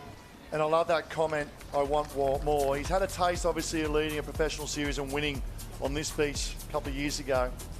And look out, the summer's coming ahead here in Australia. And that is a dangerous sign. And what about his partner, Lucy Derbyshire, as well? Podium finish in the Ocean Woman. It'll be a proud couple tonight. Absolutely. A lot of celebration for Lucy and Finn, and it's been phenomenal to see both of them. You know, they really focused on the Coolangatta Gold. This wasn't a main focus, so for both of them, you know, Finn to come out as the World Ocean Man Champion and Lucy to get the bronze medal there. They both done absolutely exceptional. So definitely both should be very, very proud after that, as we just go back and we look at that replay of just how fast and furious that start was. Yeah, obviously Jake Morris shot out of a gun straight away in that swim leg. And really see him, so there's a little luck of the ocean. Cooper Williams did everything possible. But even Ben Carberry missed that wave. The ability for him to fight back in that performance. But what a performance. Just consistency brings results, and he has a looks so composed, Finn Askew. And we talk about the greats of Surfers Paradise. I think 2018, Ali Day won that as well, adding to the names of the greats from Surfers Paradise. Jake Morris goes around. Bevilacqua fought back. And that shows the base of fitness leading to the Cooley Gold as well. Riley Harlan, won't he grow in stature and confidence after his performance? Piper was there as well. And this was it. It was a breakaway then going into the board leg. He backs the other thing too, from a cross-country background of Finn Askew. He knows he's got the aerobic base and the leg fitness going through. Harlan let out, great transition, looked fresh of the two going in. Askew went with him as well. Harlan had a little bit of, picked up some nice little runners as well. But look at the chase back. They never gave up. Corey Taylor, CT Taylor, from midway there in fourth. Right in the mix as well. Verco, you can see. Cooper Williams, right in the mix. And this little lift boosted confidence again of Harlan. We thought, is this the moment? The big stage for the big man, but also for the Nobby Surf Club. Was he going to do it at the world stage? Absolutely, and Riley Harlan should be so proud of himself. What an exceptional experience to be out there in front for that world ocean man. So he's going to be, he's not only a star for the future as a star right now. So Riley Harlan should go home. I'm a little bit disappointed that he didn't get on the top three, but very excited. But Finn's, I have to highlight Finn's surf skills the whole day. His body surfing, he milked each wave just a couple of meters more so than every other athlete. He went south, he got it on the board. Everything was really perfection for Finn here, and that's what really added up the meters every single time he went into each M shape. Yeah, the skills pay the bills, not necessarily going out, but also coming in. The ability to really use that ocean. We saw him turn. And Carberry worked super hard in the first AM part of the sea leg. It just slewed a little bit near the shore. It's probably just a bit of fatigue. Worked really hard to pull over top. And sometimes when you pull over top, your rudder just pops out and you just lose that traction. And Borgie, what about Jackson Borg coming through as well? Cooper Williams and Bevilacqua never went away. Absolutely. I feel Matt Bevilacqua and Ben Carberry, they were a little bit robbed in that first swim leg if we go back to there, and Ben Carberry robbed again by working so hard and just kind of bottoming out in that sand there. So the two of them in very good form. They should definitely not be disappointed, because not only did they get themselves up the front in that first swim, but they worked so hard and they never gave up. So because it can be frustrating for athletes when you get yourself up the front and things don't kind of roll for you. So Bevy and Ben, they did very well. And what about the claim and the finish? Raw emotion from that of Finn Askew and the celebration. But what about the chase pack? Jackson Borg, Bevilacqua. Wow. Carbs in 4, CT 5. I believe it'll be a tight finish between Bevilacqua. Have a look at the finish. It is Bevilacqua finishing second. Borgie in third. There's his stage, his moment, Finn Askew from the SP Love Surfers Paradise Cup. Carberry, CT Taylor, we spoke about. Cooper Williams, Riley Harlan, 7th in the world. What a performance. Put it out there. Piper, Morris, Charlie Verco in 10. And right at the top 20, Nathan Jay, Sean Riley, Mitch Morris, Joe Collins, Odin Parrish, Charlie Brooks, Jake Morris, Jada Murphy, Hamish Miller, Connor Maggs, wrapping up the top 20. Let's have a shout out to Zane Hamill as well. The work that goes in, I know you've trained under him as well as a coach. Not only as a coach, managing the athletes, a mentor. He is a great human doing wonderful things for the club. And that typifies being in the corner of Finn Askew. Oh, absolutely. A lot of the athletes have spoken about just that support crew around you. And Zane certainly, not only being the Australian head coach this last week as well, he's now moved on Surfers Paradise head coach. And his athletes, looked really happy. They look fresh, obviously doing the right amount of work. And to not only get ready for this 5 weeks' time, but for the World Championships, I'll tell you what, it's definitely should take a bow, because they've been very, very impressive. So, Ty, you want to talk us through? We've got the start list now of the Open Mixed Ocean Lifesaver Relay. Well, we talk about the Ocean Man and the Ocean Woman. We talk about 2032 with the Olympic bid. And it's not about if, it's when it will happen, because bring it on. It is the Open Mixed Ocean Lifesaver Relay. 4 athletes take part, 2 male, 2 female. The clubs decide on the swim, board, ski, and then have run. Gudgeon Headland, Clifton from South Africa as well. We roll right down to that. What about the Sunshine Coast Grammar? Great to see. Newport, Mount Maunganui from New Zealand, Maroochydore, Alexander Headland, Mermaid, Surfers Paradise backing up again. I do see an Ali Day in that start list. I'm not sure if he's lining at the moment either. And the rest of the start list. But the start list is going to be introduced to that on the start line by that of Josh Minogue. What is going to be a phenomenal team event to wrap up and conclude what has been 17 days of racing from the national teams and Interclub. Down with you now, Josh Minogue.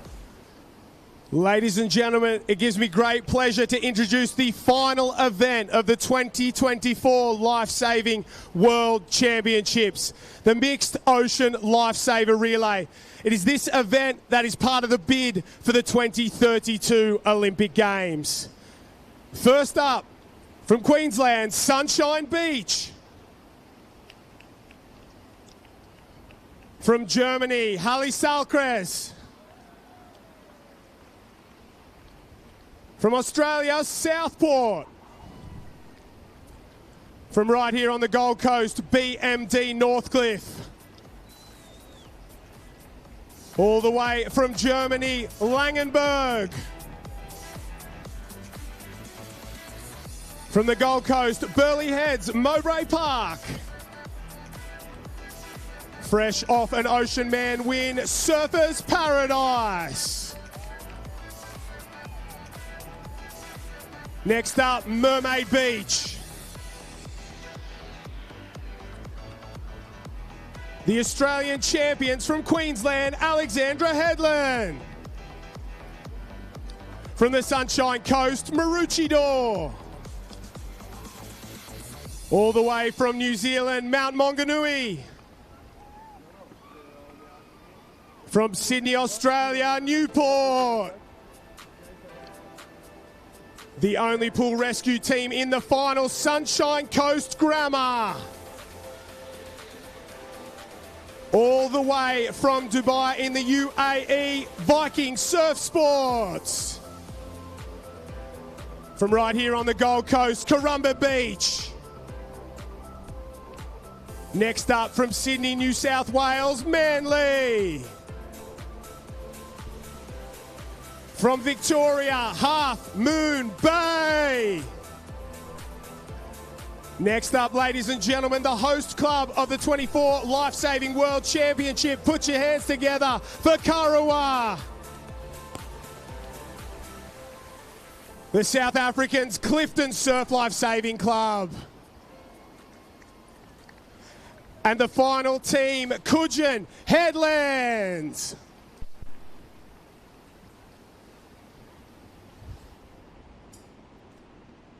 Oh, well, there you have it, 22 lining up for the grand finale event. And what a great event it is, the Open Mixed Ocean Lifesaver M-Shape Relay. And this is it, the big stage, the big moment. 17 days competition, over 50 countries represented, 5,000 competitors. And it's a team event you really want to win. It is, absolutely. And this is the last one of this World Championship. So how good of a feeling to finish off the last race, we are world champions. So there's some really good teams out there, as Josh just ran us through there. But we're talking about the looks of who we've got. We can't go past Newport. Obviously, Lizzie Wellborn being one of the females in that team. Very, very good. Jackson Borg in great competition. But we'll just run through, Ty. We've got actually the course map. Yeah, lining up, obviously, 4 competitors, 2 male, 2 females. We'll start with that of the M-shaped swim leg. Big decision. And looking on the start line at the moment, you can see that majority are going with a male. However, I do see Lani Pallister lining up, I believe, for the Alexander Headland. Then it goes to the M-shaped board in a transition as well. Now, the transition will be the runner of the team each time. Then with the final ski M-shaped course, wrapping up with another run leg. So in terms of runners lined up at the moment, there is going to be 4 run legs that the runners will take part in, right from the start to the finish, and transitions in between. This is it, the big stage, the big moment. It is the team event you want to win.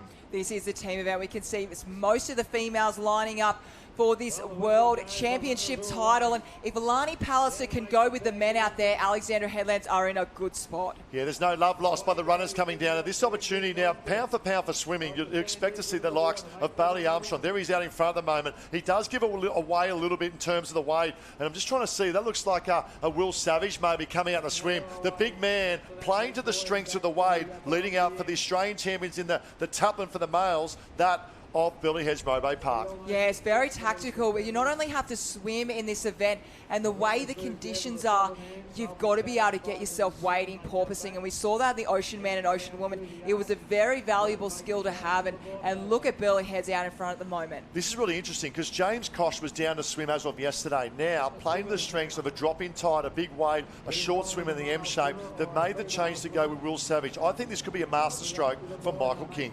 I think it's very smart, and I think, knowing Michael King is very smart with all that, and you just see the team going out there at the moment, so a bit of thrashing and bashing out there, but they would have planned that. They would have had a look in advance and seen what are we looking at and what are the conditions. Will Savage in one, but big move from that of North Fifth, Bailey Armstrong and CJ Brennan from the Vikings of down the road there on the Gold Coast, Currumbin Vikings. It's Savage still in one.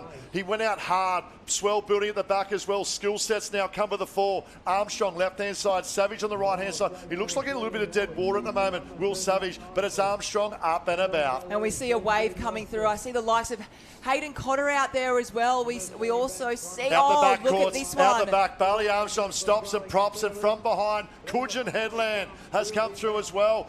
Pretty much we've got 10, 12, 14 this wave. The Fried Eggs of Southport have come through as well. Potentially Newport are going to take the lead. It could be that of Newport and Southport. We can see Billy Hedge Mowbray Park, the long legs of Will Savage up and about. Is that Borgie? He's just finished that of the Ocean Man event, now lining up. He's a team player. Josh Minot, give us an update around the M shape. Lani Pallister is in this one as well. She's in about 7th place, so that's a huge advantage to Alexandra Headland.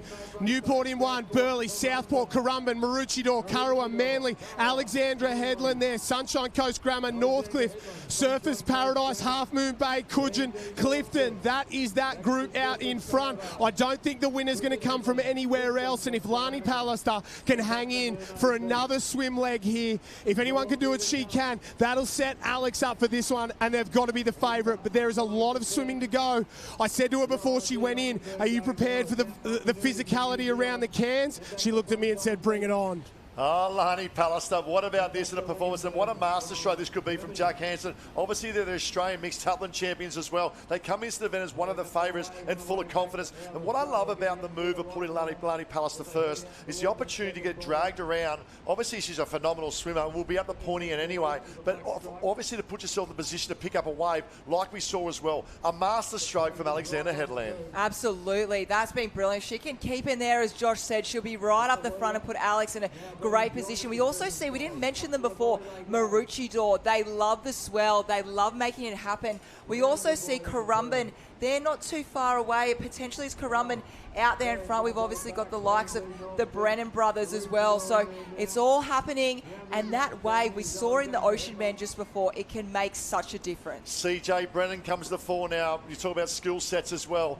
I tell you what, he's phenomenal, along with his brother as well. But that's up for CJ. The Vikings, to go back, they took out the Tutland in the males at the Queensland State Championships. They love the Tutland as well. Very similar to the Ocean Relay. Will Savage can't get there. Brennan can get there. The legs come in from Brennan. Savage tucked in behind. Matter of fact, he'll double up. Maybe come on the top left-hand side. Once again, Borgie's still there. And you remember Jackson Borg, he just got 3rd in the Ocean Man, and he is backed up, so he's probably had about 5 to 6 minute rest, so that's really showing his fitness at the moment. But Jackson Borg looks good. You can just see all the girls out there cheering them on and getting ready to do that run leg. And that's Josh Patterson from the Fried Eggs of Southport. What a swim. He's got a busted ankle as well. As they now come over to that of the transition zone, we can see Newport in 1, the Black Swans, Maroochydore in 2, the Fried Eggs there as well. Coming through the girls, that Piper Harrison in 1, Trinker I think in 2. It looks like Tiani Massey there in the mix as well. So 1, 2, 3, the big teams come out to play. Yeah, they certainly have. As there we have that yellow board of Lizzie Wellborn. We've seen her time and time again out in front. We see Brodie Trinker as well. Kirsty Higginson, she's come back out of retirement, so she's going to be out there representing Currumbin. Look for the change bottom right here. This is Braden Casamento. This will be the big move. They have now played their trump card of Lani Pallister in the swim leg. Casamento will go in position. What's that? 7 at the moment. Look for the move from Alex. Yeah, from Alexandra Headlands. They've really timed it well to putting Lani Pallister off first, but Lizzie Wellborn, she is in the best form of her life at the moment. Her board paddling is absolutely exceptional, and we'll wait and see, but I wouldn't be surprised if she really puts on some metres at the moment. I love how she paddles the board. Look at the rating of Lizzie Wellborn on that yellow board out in front at the moment. Obviously, Piper Harrison had a huge run as well. Has set that a little bit of advantage to make that change nice and early. Okay, we go one there to that of Newport. Then we go back. Look at this, now moving up position 5. Casamana is now in the 5th place. Moves up on the outside of Northcliffe there as well. I tell you what, Maroochydore in 2. Southport still hanging. Look at the orange board and flying of Alexander Headland, Casamento. Yeah, he is coming through. Remember, this is going to be an M-shape event as well. So Casamento, he's still got he's got actually a fair bit of board paddling to go for him to make up some metres. He's just on the outside. Hannah Scully going head-to-head there. They're not worrying about being male, female. They all want to win this World Championship title. Newport, ski leg to go up this one, Maguire Reid. We know how explosive Maguire Reid is up against potentially that of Alexander Headland if he can push through Casamento of Jet Kenny. 2 explosive athletes. Big move straight past Casamento. We'll pick that up in a moment, but it's Lizzie Wellborn out in front for Newport. There's been a massive move. It is Hannah Scully has absolutely flown past that of Casamento, said, move over, big boy. Scully's in the house. Yeah, and Hannah Scully coming through. That was a moment and a half to come through and get that. Unfortunately for Newport, Lizzie Wellborn, she's just had a wave come on top of her again, but Brodie Trinker from the Fried Eggs doing very well, and Hannah Scully, that was brilliant. We know she's good in the surf. We know she loves it. And I tell you what, Josh Minogue, can you tell us, you're right in there, you can smell the sweat right in there with the action.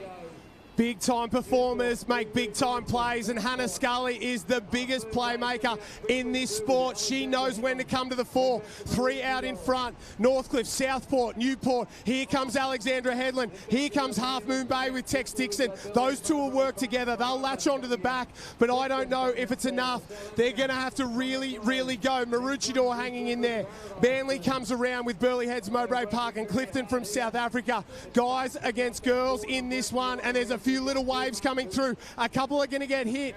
The girls down on the far right-hand side are getting hit. Casamento might sneak over the top. He does. Great skills, and they're met by another out the back. So we're back to a race in 5. Oh, and away they go. And pencil that down for potential replay if Northcliffe can come over the top of that of Hannah Scully. Casamento now has made his move back without Brodie Trinker in 1 from that of the Fried Eggs of Southport. Right-hand side, Hannah Scully. Casamento should just tuck him behind. Big decision here for Casamento. When do you go? Do you go now towards the can, or do you hold and bring it home? I think for Casamento, he's got to go now. He's got to pop on that inside of Hannah Scully because time is running out. We're almost around that second can, and remember, this is the second M shape, so he hasn't got a lot of time left. And Hannah Scully, Brodie Trinker, 2 of the best board paddlers in the women's field, so he's got to go now. You can just see he's biding his time at the moment, but if Hannah Scully and Brodie Trinker, if they can connect a runner together, they might just leave Casamento behind. This is big. Scully will then go over to Riley Fitzsimmons. We know the strength of the Olympian going in last. Jet Kenny for Alexander Headland, and we've got that of Sam Fuller. Casamento says, move over, ladies, and the ladies go, no way, we're going to join you in the house as well. Trinker's got to work. Scully over the top. Casamento, Scully, Casamento, Scully. Casamento gets the benefit, but it's gone a long way south. He certainly has, but he just got over and he milked that perfectly to come through, and he had the pressure on him having Lani Pallister come out with the boys in about that 7th, 8th position, so he knew what he had to do, and this, as you said, this was their little wild card. This was their moment where they really had to go. Here we go, Emma Woods down the run leg. Now, you've got to remember, Chloe Mannix-Power is running for the Northcliffe, and she will gain approximately 5 to 10 metres every run leg. A phenomenal Stork Gift winner as well. Emma Woods renowned as an Iron Person Ocean woman coming through the ranks as well. Chloe Mannix-Power will be flying. Jet Kenny will go out in 1. Riley Fitz on the chase. That's a danger sign. I definitely know Emma Wood. She won't be wanting to have another sprint finish with Chloe Mannix-Power, so she's going to be doing the best opportunity she can to get those metres up. But there you see Mannix-Power. It also is, we've got potentially Morgan Trinker as well running out there. So they all look like they're going to have a male ski paddler anchoring this Ocean Mixed Taplin Relay. big moment for the big man of Jet Kenny. And I tell you what, you talk about the name Kenny, you talk about Surf Sports Racing. This is it, and he's a great club man as well. Alexander Headland in 1, Riley Fitzsimmons on the chase there in position 2 for Northcliffe. That is a danger sign. Kenny's got a hold. The benefit of this for Jet, it's a shorter, sharper ski, M-shaped course. Skill sets come to the fore. We know pound for pound, it's an advantage, Riley. You know, skill sets, it brings it back to a bit more of a level playing field, but still advantage to that of Riley Fitz. They're 1 and 2 at the moment. Southport's still in 3. Absolutely. You're spot on there with what you just said before. If you're going on flat water, but Jet Kenny, we know he's a good runner as well. Great at waiting, very, very fast. So being an M shape, he's going to really make the most of that opportunity to work that M shape when he picks up his ski. Huge context here. Down to you, Josh. Update for those in the midfield at the moment. Yeah, that's exactly right. Jet Kenny, a lot of speed off the beach, but probably hasn't done as much work on that back end. We know Riley Fitz is going to come home fast, but what Jet Kenny does have going for him is not many people can run that wave back, that run those runners back to the beach better than him. Riley Fitz, we've seen him bounce around a couple times on the ski because he's been in the kayak at Paris. And don't count out Sam Fuller of Southport. He's cracked one as well. They're coming back into it. Wouldn't it be a huge upset if Southport could get it done? Sam Fuller has found a way to get back into it. He's going to come down and make it back a race in 3. Oh, this is massive. Fuller right-hand side. Riley Fitz got to keep it straight. Punch time on the back of the ski. Jet Kenny. Oh, Riley Fitz is slewed.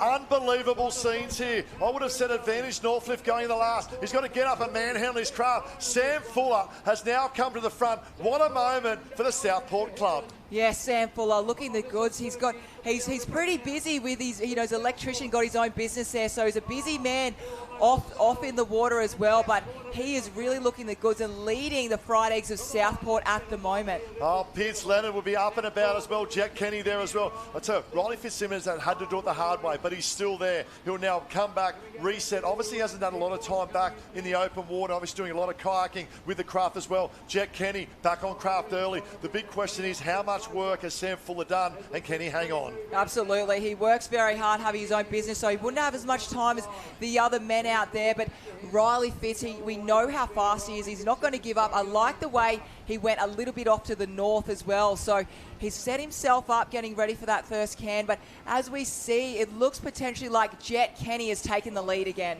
Jet Kenny out in front. Josh Minogue, what's your prediction? Yeah, he's absolutely flying at the moment. He's got a gap. Sam Fuller as well in second place. Riley Fitz was filthy with himself after that one. He grabbed the ski, swung it around. It's 20 kilos and he threw it like it weighed 2. He is going to absolutely fly on the way home. Sam Fuller, part-time athlete. If he can get it done here for Southport, that would be something truly special. One of the great wins for the club. They're in their 100th year this year and they're chasing another club in their 100th year, Alexandra Headland. What a present for their anniversary it would be. Kenny turns for home. Half a leg to go out in front. They've been the Taplin club of the country for the last 12 months, Alexandra Headland. 4 of 7 Taplin wins at the Aussie titles, but they're chasing a world title here. Alexander Headland in 1. They need to be a wave in front because we know the strength of Chloe Mannix Power. Oh, look at this. Riley Fitz now comes up. This is danger sign for Alexander Headland. Riley Fitz now up into second place. Sam Fuller hanging in there. He needs this lead wave. Jet needs this lead wave because we know the strength across the sand of Mannix Power. Yeah, he knows that certainly. So there's a couple of things that are going to happen here. Can Jet Kenny stay on that runner at the moment? And where is he? Where is that turning can as well? Should I say, sorry, turning post. So they've got to have a good, but Riley Fitz, the Olympian, coming in. Sam Fuller, not too far away. Jet Kenny just holding on. Danger signs for Alex. Emma Woods needs to have a run of her life up against Chloe Mannix Power. Up and we go. There's a change over the Mannix Power. Jet Kenny's going to run further. To me, this is Northcliffe. This is Northcliffe at the moment. Alex will lead. 20, 30 metre. Watch Power go. Watch Chloe Mannix Power open up. Emma Woods in front. Power starting to go. Still Woods on the turn. Power trying to come. Emma Woods, can she hold on? 10 to go. 5 to go. 1 to go. Unbelievable scenes. Alexander Headland have taken out the Open Mixed Ocean Women Teams Relay of World Championships. Alexander Headland, take a bow. It was almost deja vu for the ocean relay that we saw yesterday, and it was pretty much exactly the same. It was a little bit of a shorter run. Wow. But she just came through, and just at the end there, that Iron Woman fitness came into it, and Morgan Trinker, the Fried Eggs up in the air, very happy. They just put in an absolutely the best race of their life. Emma Woods, I was waiting for Chloe Mannix-Powell to put the burners on. Short turn around the post. We didn't see the finish arts coming in, but she held on. What a performance. We talk about the Open Mix Ocean Lifesaver Relay. They stand up on the big stage in the Australian surf sports of the mixed taplin, and they're standing up now on the world stage. Alexander Headland, take about Jet Kenny. What a performance. Casamento, Lani Pallister in that first swim leg to go pound to pound with the boys, in particular the males, and the skill set of the body surfing. What a performance that wraps up, and how fitting to wrap up that of the World Championships of that Alexander Headland. What a moment. What a moment for their club as well. Celebrating the 100 years, as Josh mentioned before, but the moment, there's always a moment, as we speak about, Jet Kenny got off the ski, waited a little bit further to get to Emma Woods. He used his long legs. So I think that was really a moment that just gave that extra 5 metres for Emma Woods just to have that little head start. It's playing to the strengths of your athletes of the mixed ocean lifesaver relay. Jet Kenny knew after a massive M-shaped ski paddle, he has to get up and run to allow that minimal short distance of Emma Woods, knowing that Chloe Mannix-Powell is on the chase for that of Northcliffe. And they have done it. They are smiles all round. What a moment for the Alex Club. Northcliffe so close. Southport. Let's get on the beach with our champions, our world champions, Alexander Headland. I am here with the world champions, Alexandra Headland. What a race, what a performance, unbelievable stuff. We'll start with you, Lani Pallister. 2 girls took, well, the challenge up to go with the boys at the start. What were your thoughts going into it? I think I got swum over the top of by every single one of them. And then going out to the second can, I could see Bailey and I was like, I'm not doing it again. So just hope for a wave on the second wave on the way in. Hope we were close enough for Emma to be quick up the beach as she was, and for the boys to stay in touch, and just stoked to come away with the win with Alex. Olympic gold medal last month, World Championship with your teammates this month. It's not too bad, a couple of weeks, is it? Yeah, it's been a busy month, but I last minute nominated the day I got home from the Olympics. I gave Jack a call and ended up entering, so pretty unfit at the moment, just doing what I want, but it's always so much fun just coming and spending time with the people that I grew up with and some of my best friends, so it's been incredible. And what's it mean to win this with these people? Alex just gets taplins, right? So that's it. I love it. I'm going to jump in here with Braden. Mate, you're the heart and soul of that one. You had plenty of work to do going in there, but you fought back. How tough was it chasing those girls down? Yeah, it was tough. Credit to Brody, Scully and Lizzie. They really put it to me in the first half of the M and stuck with me on the second half, and I was just lucky enough to get a little bump on the way home. Fantastic performance, Jet. You did everything right out there. You had Olympic silver medalists chasing you. Sam Fuller found a wave as well, mate. You've been in this club for a long time. You've been in this club forever. What's it feel like to be a world champion? Look, it's pretty incredible, and do it with a team like this. This team could have gone anyway. We've got so many good athletes at Alex, and yeah, look, for a club that doesn't pay anyone to be there, we're all just there because we want to be. It's pretty incredible to call ourselves world champs, and I'm just happy to pull one out for the boys and the girls. Love it. And I got to talk to you, Woodser. Yesterday afternoon, the exact same scenario, the Ocean Women Relay, you got ran down by Chloe.